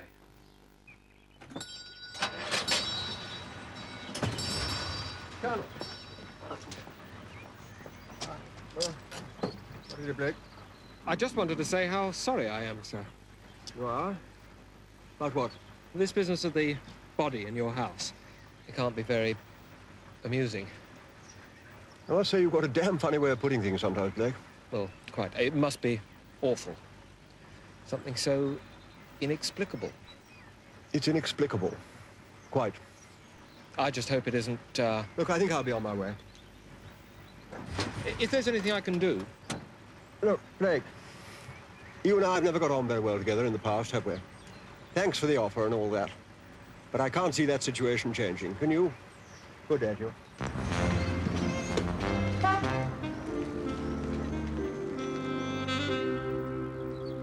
yes, it was all Addie's fault, all right. Too many tennis lessons with that good-looking young fellow. Mark. Jeff felt neglected. No wonder he turned to our little dance hostess. Well, you weren't exactly over-attentive to him yourself. Ah, no, but it's female company that's the key to it, as to everything else. Yes, but I mean a girl like Ruby Keene. Oh, quite. Jeff's always been such a sensible, level-headed old boy. Gentlemen are sometimes not so level-headed as they seem.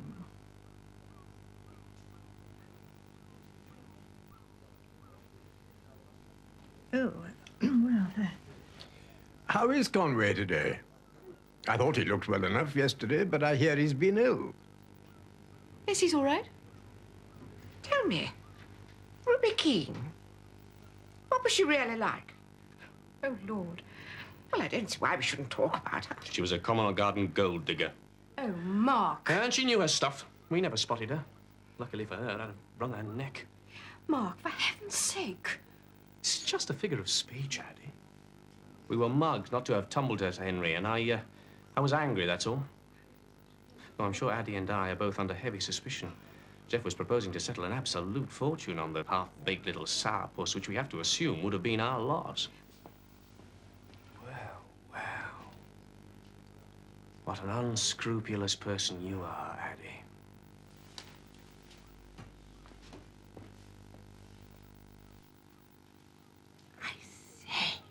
Isn't that dear old Hugo McLean? Yes. Addie only has to whistle and along he comes, wagging his tail. The most reliable man in England. He's hoping to marry her, of course. Do you take this sack of potatoes to be your lawful wedded husband? I don't know. Well, will you excuse me? My daily duty. Jeff's constitutional. A quick burn up the corniche in the wheelchair. Bye.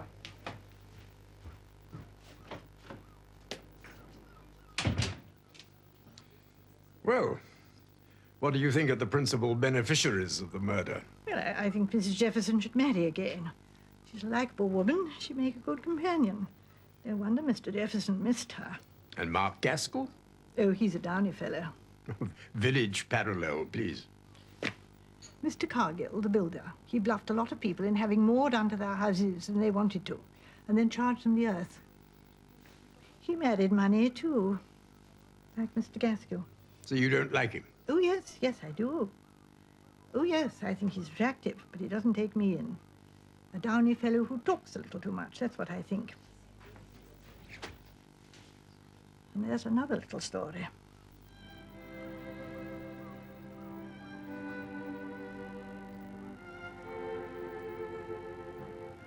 Do you mean? Are you suggesting that star fellow is entertaining ideas of marrying Mrs. Jefferson? Because if so... Well, Dolly, we're told that Hugo McLean is. And anyone who marries Adelaide Jefferson would not want to see her disinherited. Quite. Yes. So you're still trying to tell me that where there's a motive, there's no opportunity, and where there's opportunity, there's no motive. Who stands to gain, sir? Mrs. Jefferson and Mr. Gaskell. Both playing bridge from Ruby Keene's exhibition dance until, well, after midnight. Scores of witnesses. Rock-solid alibis. Same with Starr. What about Blake? He was at a studio party until the small hours. He knew Ruby Keene, we think, but there's no discernible motive. Bartlett? Well, he had the opportunity, true. And he can't account for his movements for the time when she was killed. And the Reeve girl was in his car, but everything else is against him. There's no motive in either case. Amiable sort. Completely dim. Oh, we're following him up, but it's 1,000 to 1, that. By the way, sir, I suppose Ruby Keene really was dead by midnight, was she? Ah, now, I'd already asked myself that question. So I rang Dr. Haylock, just to verify. He got quite shirty, as a matter of fact. Now, he puts midnight as the absolute limit. Yes, here we are. Apparently, she was heavily drugged before she was killed. A barbiturate. Which doesn't look like impromptu violence, does it, sir? What, a random killing, you mean? A psycho? No, I don't think so. Melchett? Oh, yes, Lake. Thank you. No, he's with me. I'll tell him. Yes, goodbye. Apparently, Basil Blake was seen leaving the studio car park at about 11 o'clock on the night in question. Would that have given him time? Yes, sir, it would.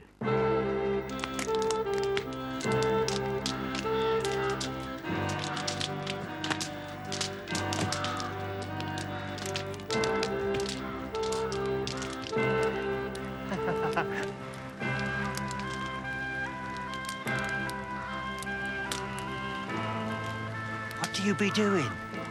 What does it look like?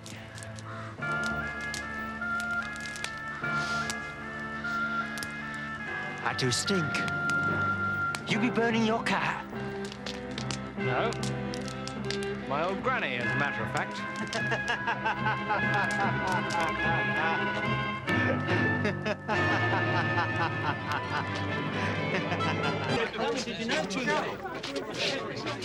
Gentlemen and lady, I'm sorry, it's not my pigeon. I've retired. And what is more, I'm on holiday.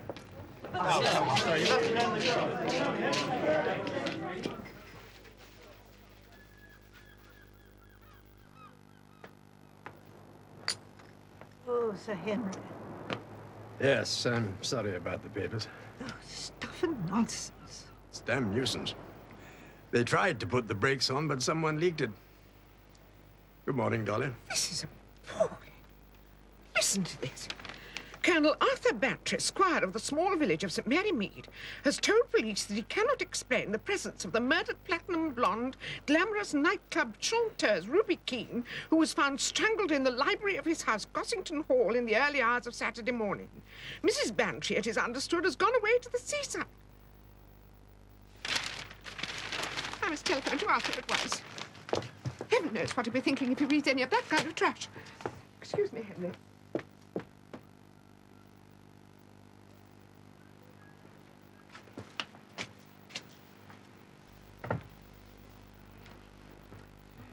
Have you thought any further?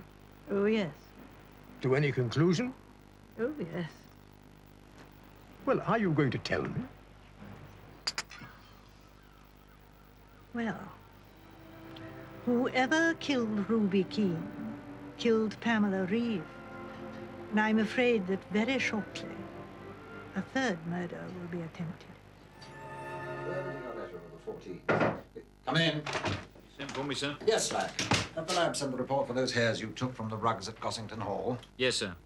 The tests were inconclusive. I think the rug was probably in the killer's car, sir. Yes, I suppose that's fair enough. What did the chap from the yard say about Blake? The night watchman saw Blake drive out of the studio car park at a few minutes to 11, sir. That's definite. As the cars go past his hut, the light falls on the driver's side. He's positive about it. And how far did you say it was from the studios to St. Mary Mead? 20 miles. So he could have done it. Now, we've had corroborated evidence that Blake was at the studio party at 2 o'clock as well. You mean he could have gone back there to establish his alibi? Exactly, sir. She put her finger on Blake right from the first moment. Who did, sir? Miss Marple, of course. Who do you think? Slack, I retain the impression that you don't really take her seriously.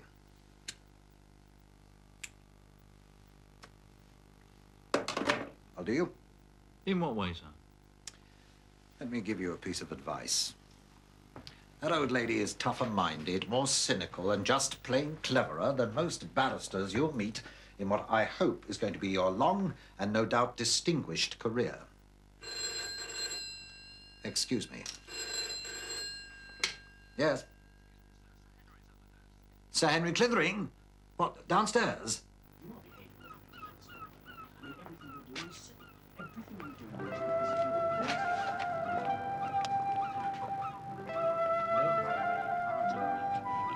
Good morning.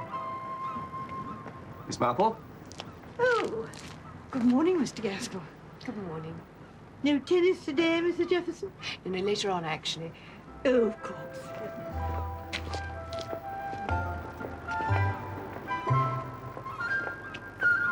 But with respect, Sir Henry, we've already taken statements from all Pamela Reeve's friends.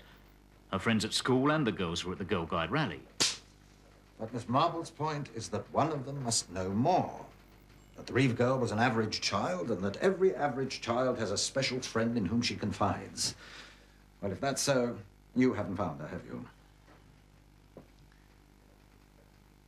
No, sir, I haven't.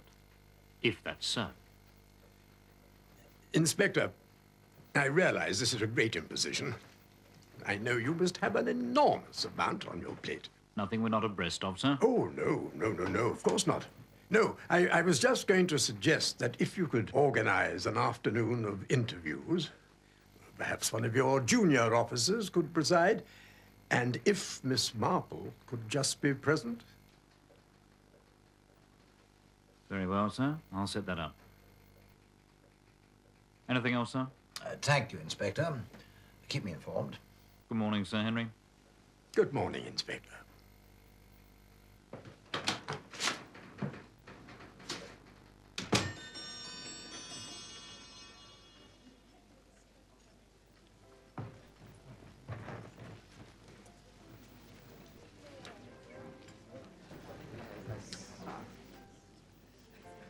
Excuse me, are you a detective? No. Somebody told me you were a rather important detective from London. I mean, the head of Scotland Yard or something. Miss Marple. Oh, Sir Henry. Well, I can see that one person at least is enjoying this horrid business. Yes, I am, rather. I've been sniffing around to see if I could find any clues, but I haven't. Got a souvenir, though. My mother wanted me to chuck it away. Honestly, parents. Look at this. Fingernail, you see? One of hers. Fingernail of the murdered woman. Oh. What do you think? Good, isn't it? Where did you get it? Well, it was quite lucky, really, because nobody knew she was going to be murdered then. It was on the night in question, you see. Ruby caught a broken nail on Josie's shawl, so my mother cut it for her and told me to chuck it away. I just put it in my pocket to chuck away later and forgot. Do you think it's nearly lunchtime? I'm very hungry. Josie! Josie! Hello. Hello, Peter. How are you? Oh, good morning, Miss Turner. Is everything all right? I can't leave the hotel. Reporters, they don't care, do they? I daren't leave the building. Oh, dear. Anyway, better get on. Josie, I want to interrogate you. How long did you know the deceased? Peter? It's been worrying me how to account for her nails. Her nails? Well, they were so short. A girl like that usually has elegant little claws. But I suppose if she'd torn one, then she might have had to clip the others to match, I wonder. I don't know. Well, Oh, there's Slack. I'll go and ask. Inspector? Yes, Sir Henry? Just a detail. Did you find any nail clippings in the girl's room? Yes, sir. Whole lot in the wastepaper basket. Oh, good. Thanks. Managed to set up the interviews yet? I'm seeing to it now, sir. I'll let you know. Miss Marple. Amateurs. Deliver me from amateurs. Sir, not only do we have a retired chief taking a busman's holiday, we now have the flaming attentions of an aging spinster to contend with. Give me some straightforward robbery with violence. Anything more on Blake yet? Yes, sir. Quite a lot.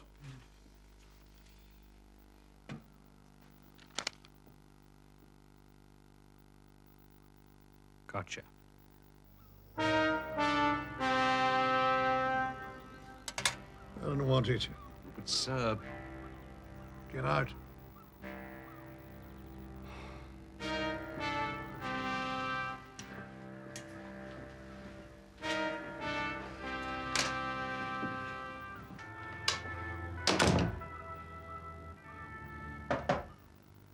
Edwards?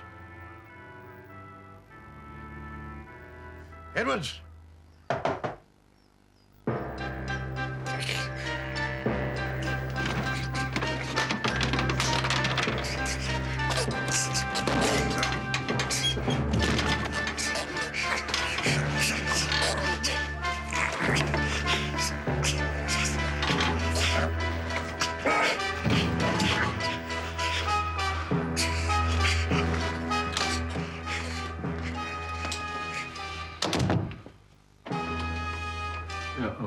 Gaskell and...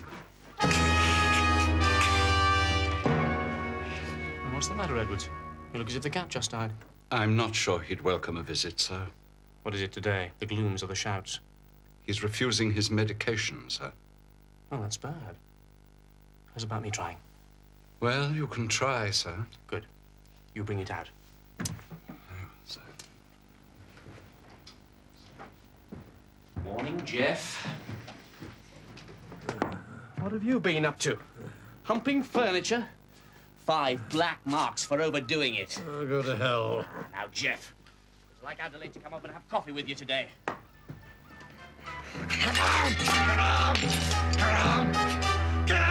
He's a dominating man.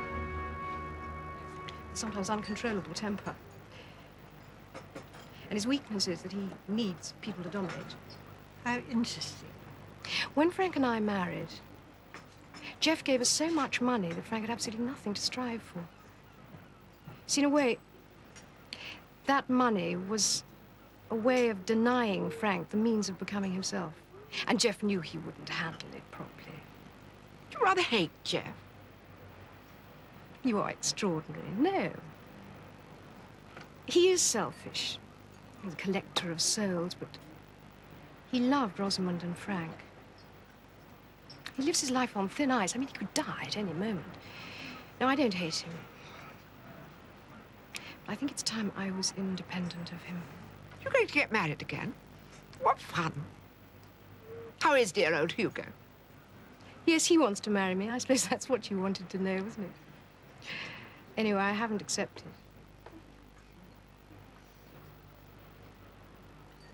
Forgive my asking, Mrs. Jefferson, but I wonder, did you like this poor dead girl, Ruby Keene? She was a vulgar, gold-digging simpleton. I didn't like her, no. When I discovered what she was up to, I'm afraid I was very angry. I could have killed her. Adelaide, for God's sake. Hello, Hugo. Right. So, we know that Blake left the studios and returned, giving him time to carry out one or both murders. We've established his presence in Danemouth on 3 separate occasions and his presence at the Majestic at least once. We've established that he knew Ruby Keene. Blake lied about when he left the studio party. Lied about being at the Majestic. I think it's time we had a look at Mr. Blake's car, don't you? Tell Blake we need a statement, just routine. We can't have shoved his automobile while he's making it. Have you set up those interviews with the schoolgirls? Oh, yes, sir. All the girls in Pamela Reed's form are also in the Girl Guides. Right. What about the financial inquiries? Sir? Mrs. Jefferson and Mr. Gaskell. Oh, yes, sir. They're both hard up, matter of fact. Gaskell's in debt, quite a packet, but I thought we'd drop them. Cast iron alibis. 100,000 green ones is as good a motive as you'll get, but it won't wash in this case. Now, I think we'll have a look at Mr. Blake's car.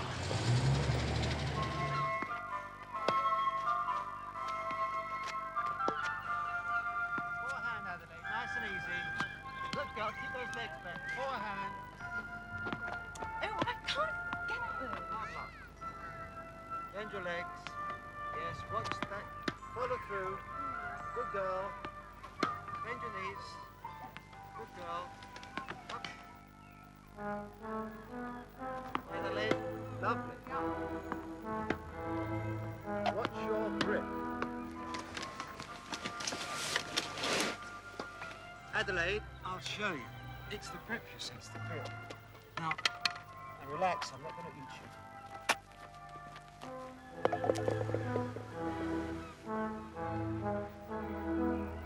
You see, fork the thumb there, on there, and grip it nice and tight. You see? Oh, I see. Adelaide, you see? Good girl. And then follow right with those grip, you see? Keep square.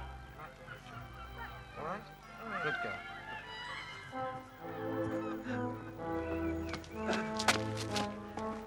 I think we've got you down for 11:30 tomorrow, Adelaide.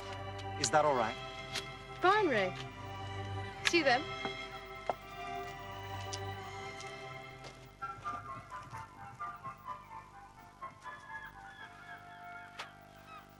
I'm improving, don't you think? Oh, Hugo, stop being so grumpy.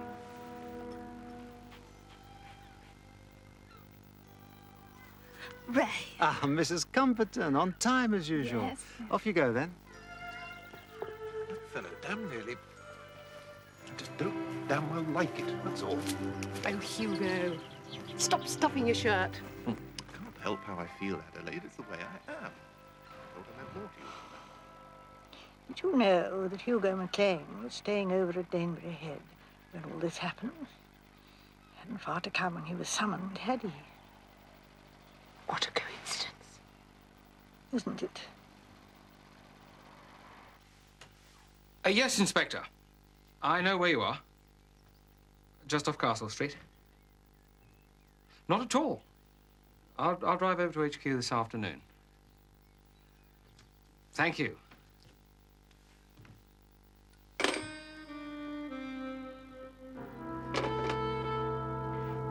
Just routine. I mean, the police were bound to want to question me. What's going on, Blake? Blake? I've got something to tell you, Dee Lee. All right, Griselda. Thank you, dear.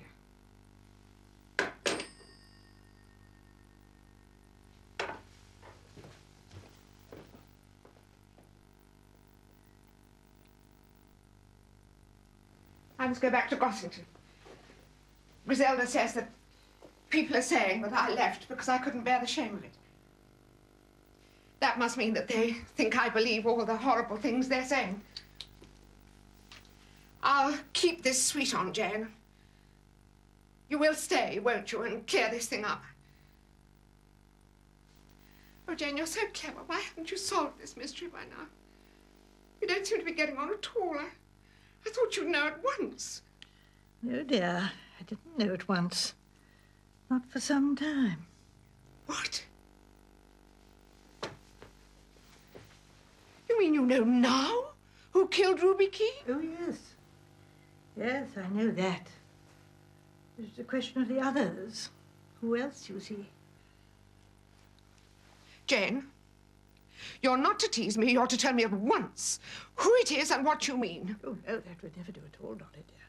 Why wouldn't it do? Because you're so indiscreet. Go around telling everyone. Or at least hinting. No, there's a long way to go yet. Great many things that are still quite obscure.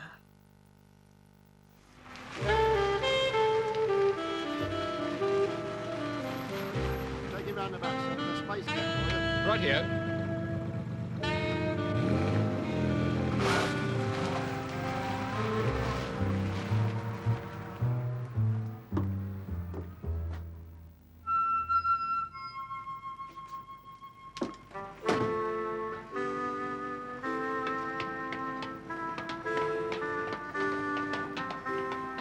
Okay, let's start at the back of the car. Slack says 10 minutes, he means 5. Right, sir.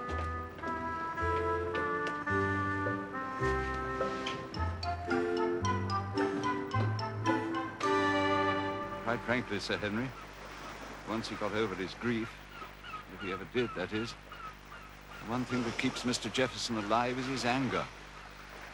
Anger against the gods is what I call it. He'll go down fighting. Did any particular things make him angry? Inefficiency, time wasters, the petrol shortage, anything that prevents him from getting on. Deceit. Yes, deceit. May I be frank, Sir Henry? Please do. There was an incident. You see, sir, the young woman that Mr. Jefferson was so taken up with just wasn't worth it. She was, to put it bluntly, a common little piece. I don't think she particularly liked him, even. It was one afternoon, about a week ago, when Miss Keene was with Mr. Jefferson. You'll never believe it. It was the same landlady as at the dog in Huddersfield. The stinking cat.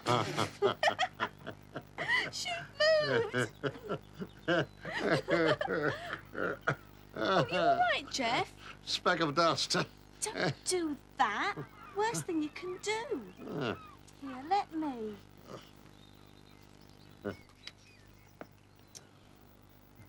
Now, come on. Be a brave boy and open it. Come, that's it. Look up, look up. Oh, come on, you little beggar. There. Got ya. Someone's been sweeping their chimney. What's this? Like a handbag? What is? This. Who is it? Search me, Jeff. It's not mine. Well, that kitten has just fallen out of your handbag. What? I don't see how it could have. I'll be true, sweet Ruby Roo, to you. To you. Can I look at it, please, Jeff? Oh, I don't know. I'm not sure. Now, kitten. Oh, I know who it is. He comes here sometimes. I've danced with him. Says he's in films or something. 24-carat nutcase he is. Silly idiot. Must have stuffed his photo in my bag. Honestly, Jeff, those boys are so stupid. They're always nicking my picky from the showcase in the foyer. Always was. Nicking my picky, course. Nicking my picky. I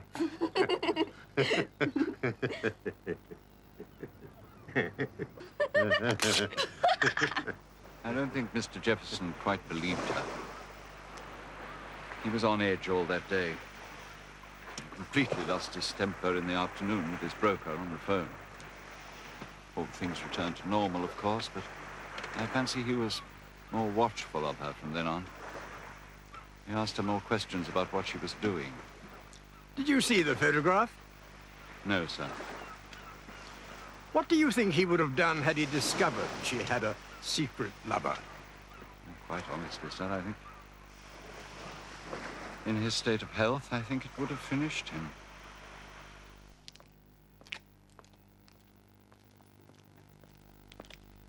Thanks very much for coming in then, sir. Glad to have been of some help, Inspector. I hope you don't feel you've wasted your time. Not at all. Forensic lab. Drive carefully then, sir. Cheerio, Inspector. Bye now.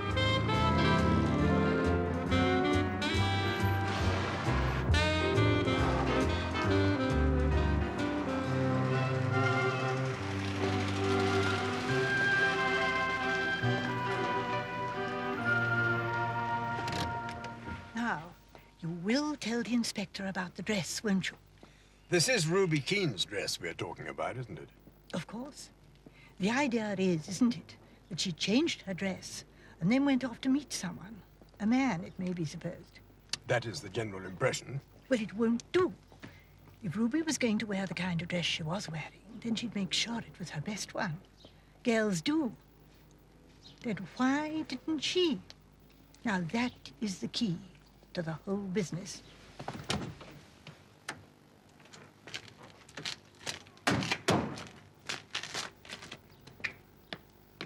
Good. I think that's all the questions I've got for you now. Thank you, Jenny.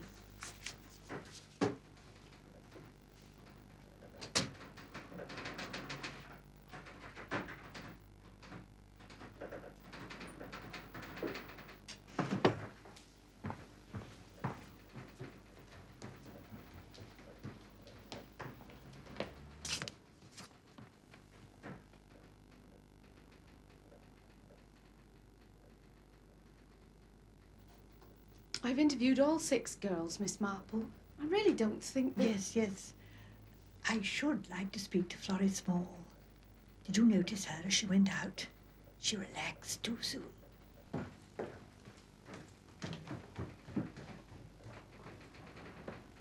Florrie Small?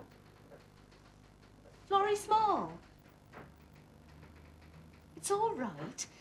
We just want to have another word with you.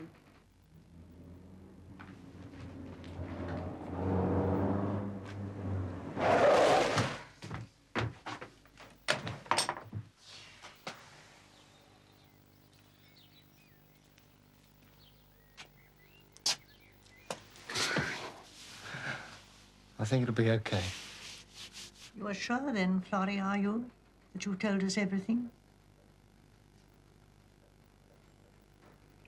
I'd rather hear you say it out loud, Florrie. Yes. You must be a brave girl and make a clean breast of things.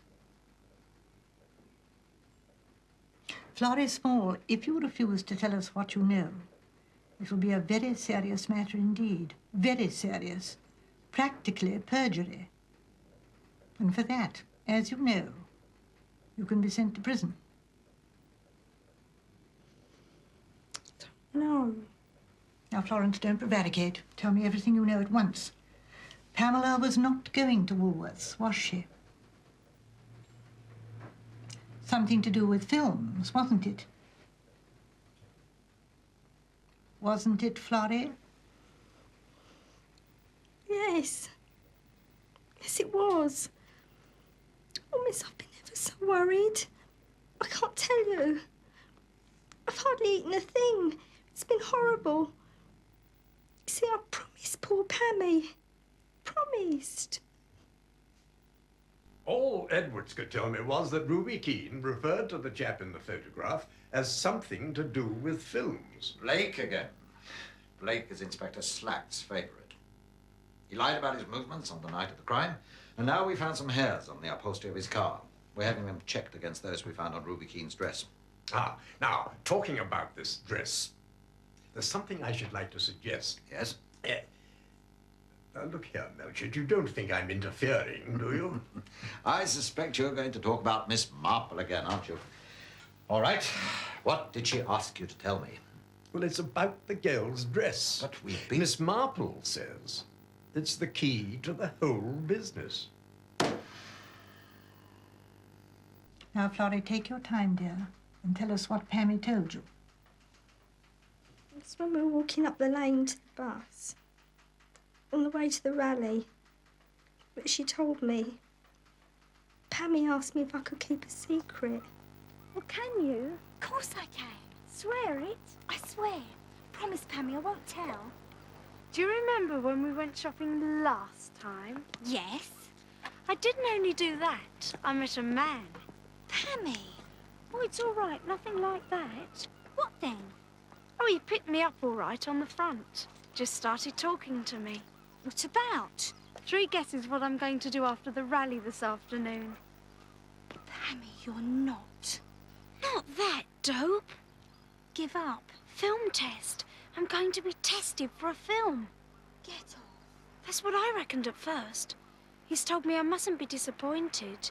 He's looking for a particular type, he says, and he won't be able to tell until he sees me on film. But Pammy, how do you know? Well, you know that... Oh, he was terribly businesslike. If there was a contract, he reckoned my parents should get a solicitor to look at it. And I'm going to be chaperoned at the test. A woman will be there all the time to help me. Someone who really knows what's happening. Oh, Pammy, that's amazing. And where was Pamela supposed to meet him? At his hotel. You don't know which one? No, she didn't say. And where was this supposed film test to take place? He said they had a small studio in Daymonth. I see. I should have stopped her. I should have. I should have. Come in. 2 scotches, sir. Good. What is it, Slack? The lab, sir. The hairs we found on the girl's dress are identical with those we took from Blake's car. Congratulations. Good work. I had a feeling it would be ordinary police work that had cracked this one, sir. What about the second murder? Have you tied that in yet? I think that's only a matter of time. The lab says we can have something barrister-proof by morning. Then we'll pull Blake in. Once we've got a charge that sticks, I'll get the second murder out of him easily. I wouldn't be too sure about that. Why do you say that, sir? Well, I checked him out a bit myself, you know. He was a conscientious objector during the war. That'd be par for the course. Yes, he joined the Fire Service Auxiliary. Got the George Medal. Good night, Slack.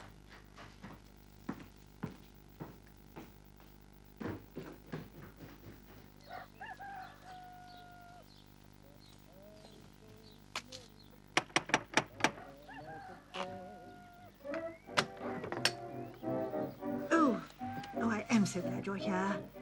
May I come in? Sure. Why not?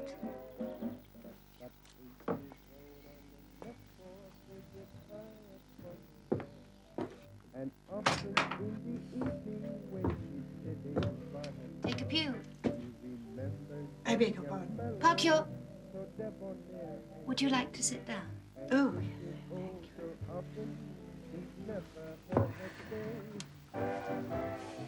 So what is it this time? this time? So far, I've had the Nave Restoration Fund, the Needlework Guild, the Bishop's Appeal for Deep-Sea Fishermen. What are you? Boy Scouts or unmarried mothers? All right. Don't answer that. You've only come to look around. I've taken to giving conducted tours and charging a couple of bob. Where would you like to start? The kitchen. I came to offer you some advice. Oh, my God. The League of Decency. Which I hope might help in the difficult time ahead. What are you talking about? I want to advise you most strongly not to continue using your maiden name in the village. In a short while, you'll need all the goodwill you can find. And there's a prejudice in old-fashioned country places against people who are not married, living together. Oh, it's amused you, no doubt, calling yourself Miss Lee when you are, in fact, Mrs. Blake. And it has helped to keep all but the most curious at a distance. But the time for such games is over. How did you know we were married? My dear, the way you quarrel. You quarrel like people who are tied to each other by more than a mere love affair, you see. You're astonishing. I thought you'd been to Somerset House or something. Oh, Somerset.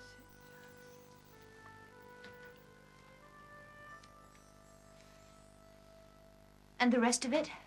I'm so sorry. Why are we going to need all this sympathy?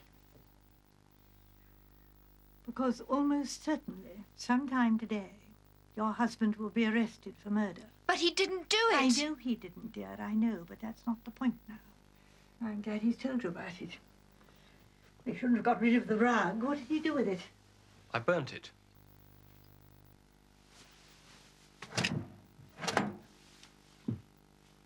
But you didn't clear up properly. Look, that would be enough. And your car. How thorough were you? Car. Not cut out for this, am I? How much do you know? I should like to know more. All right. I'll tell you. Dinah and I had a row. I left the studio party early. The truth is, I'd had a skinful.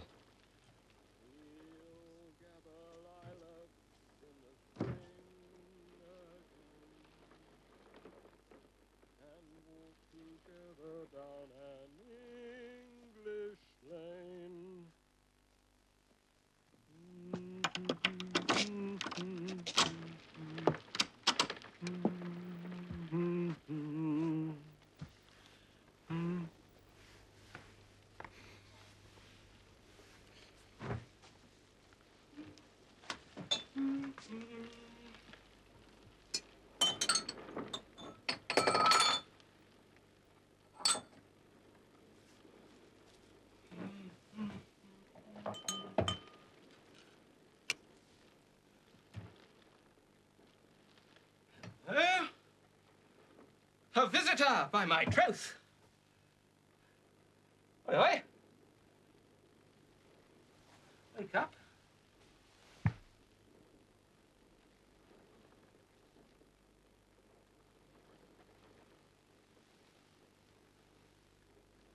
I suppose I panicked. I just knew I had to get her out of the house.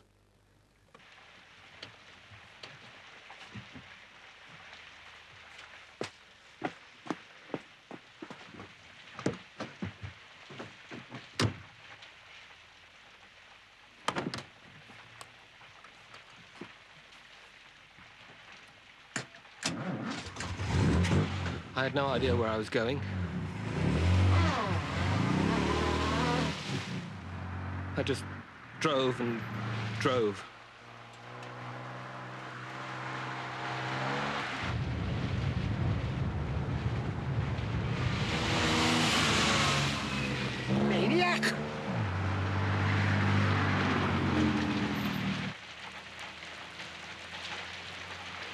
when I found myself going past Gossington Hall. Suddenly, that seemed to be the answer.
Sounds like madness, I know.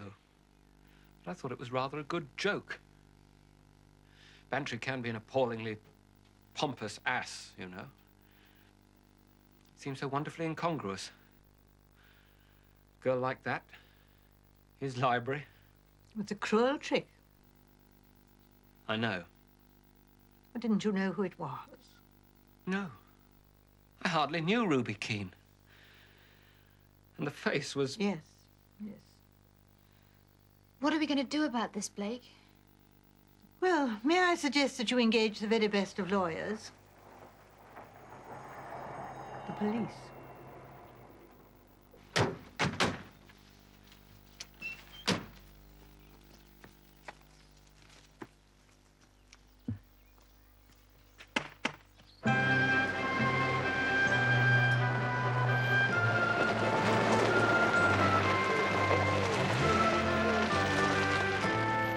I won't be a moment, Inch. Yes, ma'am. Ah. Jane, thank goodness you're here. We've been trying to get in touch with you all morning. Come in. Oh, I can't stay, Dolly. But I thought I'd better bring you the news. News? Basil Blake has just been arrested for the murder of Ruby Keene. Blake? He didn't do it. How do you know? He did, however, deposit the body in your library. Well, like Tommy Bond and his frog, he resented his teacher. So he put his frog in her clock and it jumped out at her. Blake? In my library? What on earth did you do that for? I think he did it as a kind of joke. What? Well, of course, he was drunk. Oh, was he? So that was it. Oh, well. Who did do it then? Well, I think the answer to that lies in London. Yes, now London. Inch, if we hurry, we can catch the 10 o'clock. Come along. Yes, ma'am.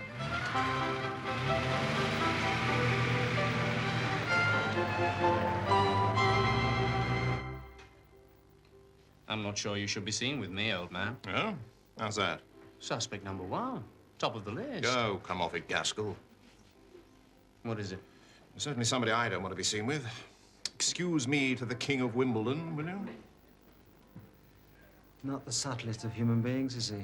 I don't know why he has to be so bloody rude about it. Hardly spoken to the man. What are you drinking? Look here, Star. I think there's something you should understand about Adelaide. What's that? Well, you do realize that Adelaide believes in the code of the Jeffersons, don't you? What does that mean? Well, it just means that true Jeffersons aren't in the habit of marrying tennis players, old boy. That's all. Another whiskey, please. Afternoon, Ray.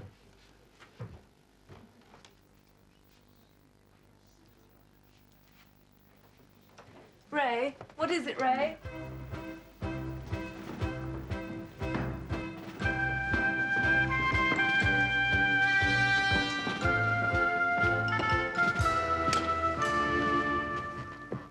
Mr. Jefferson is expecting you.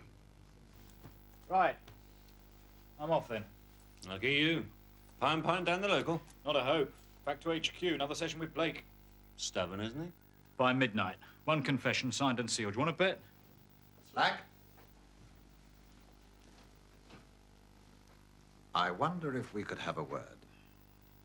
Of course, sir. Miss Marple? Oh, dear. Yes, yes. I've just returned from London. Somerset House, you know. And I just thought perhaps...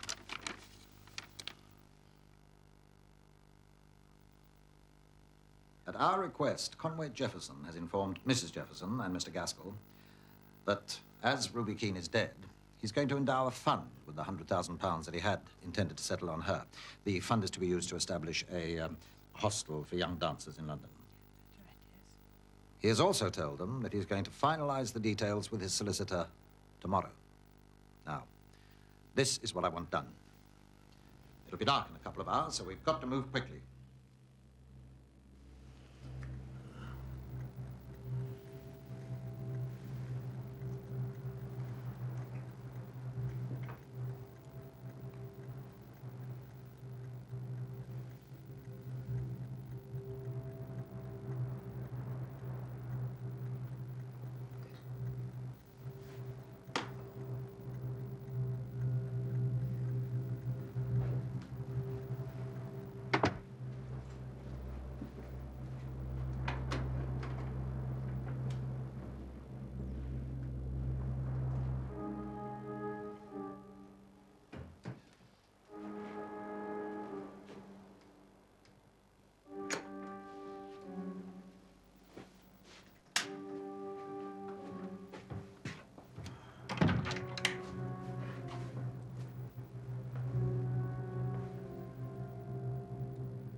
For me, will you?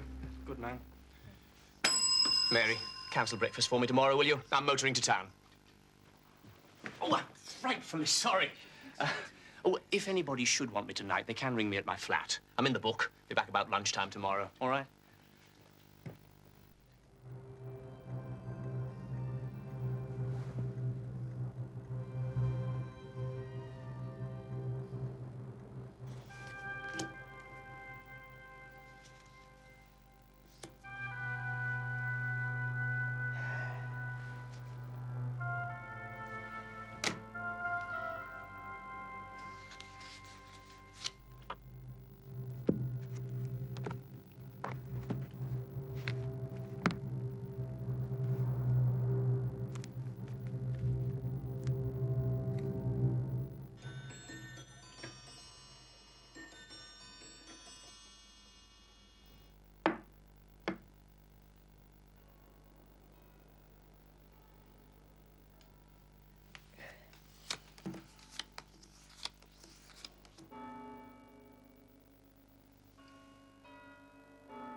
Forget.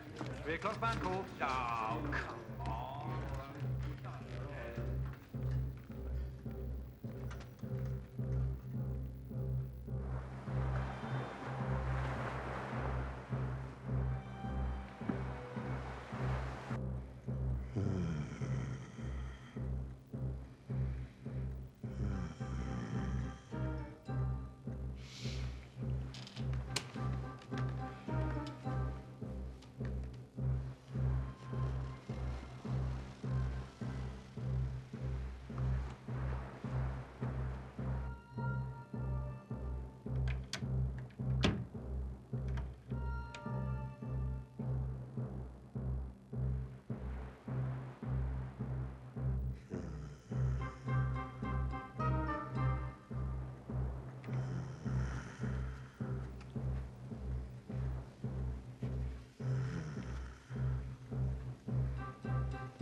Mrs. Gaskell, I presume.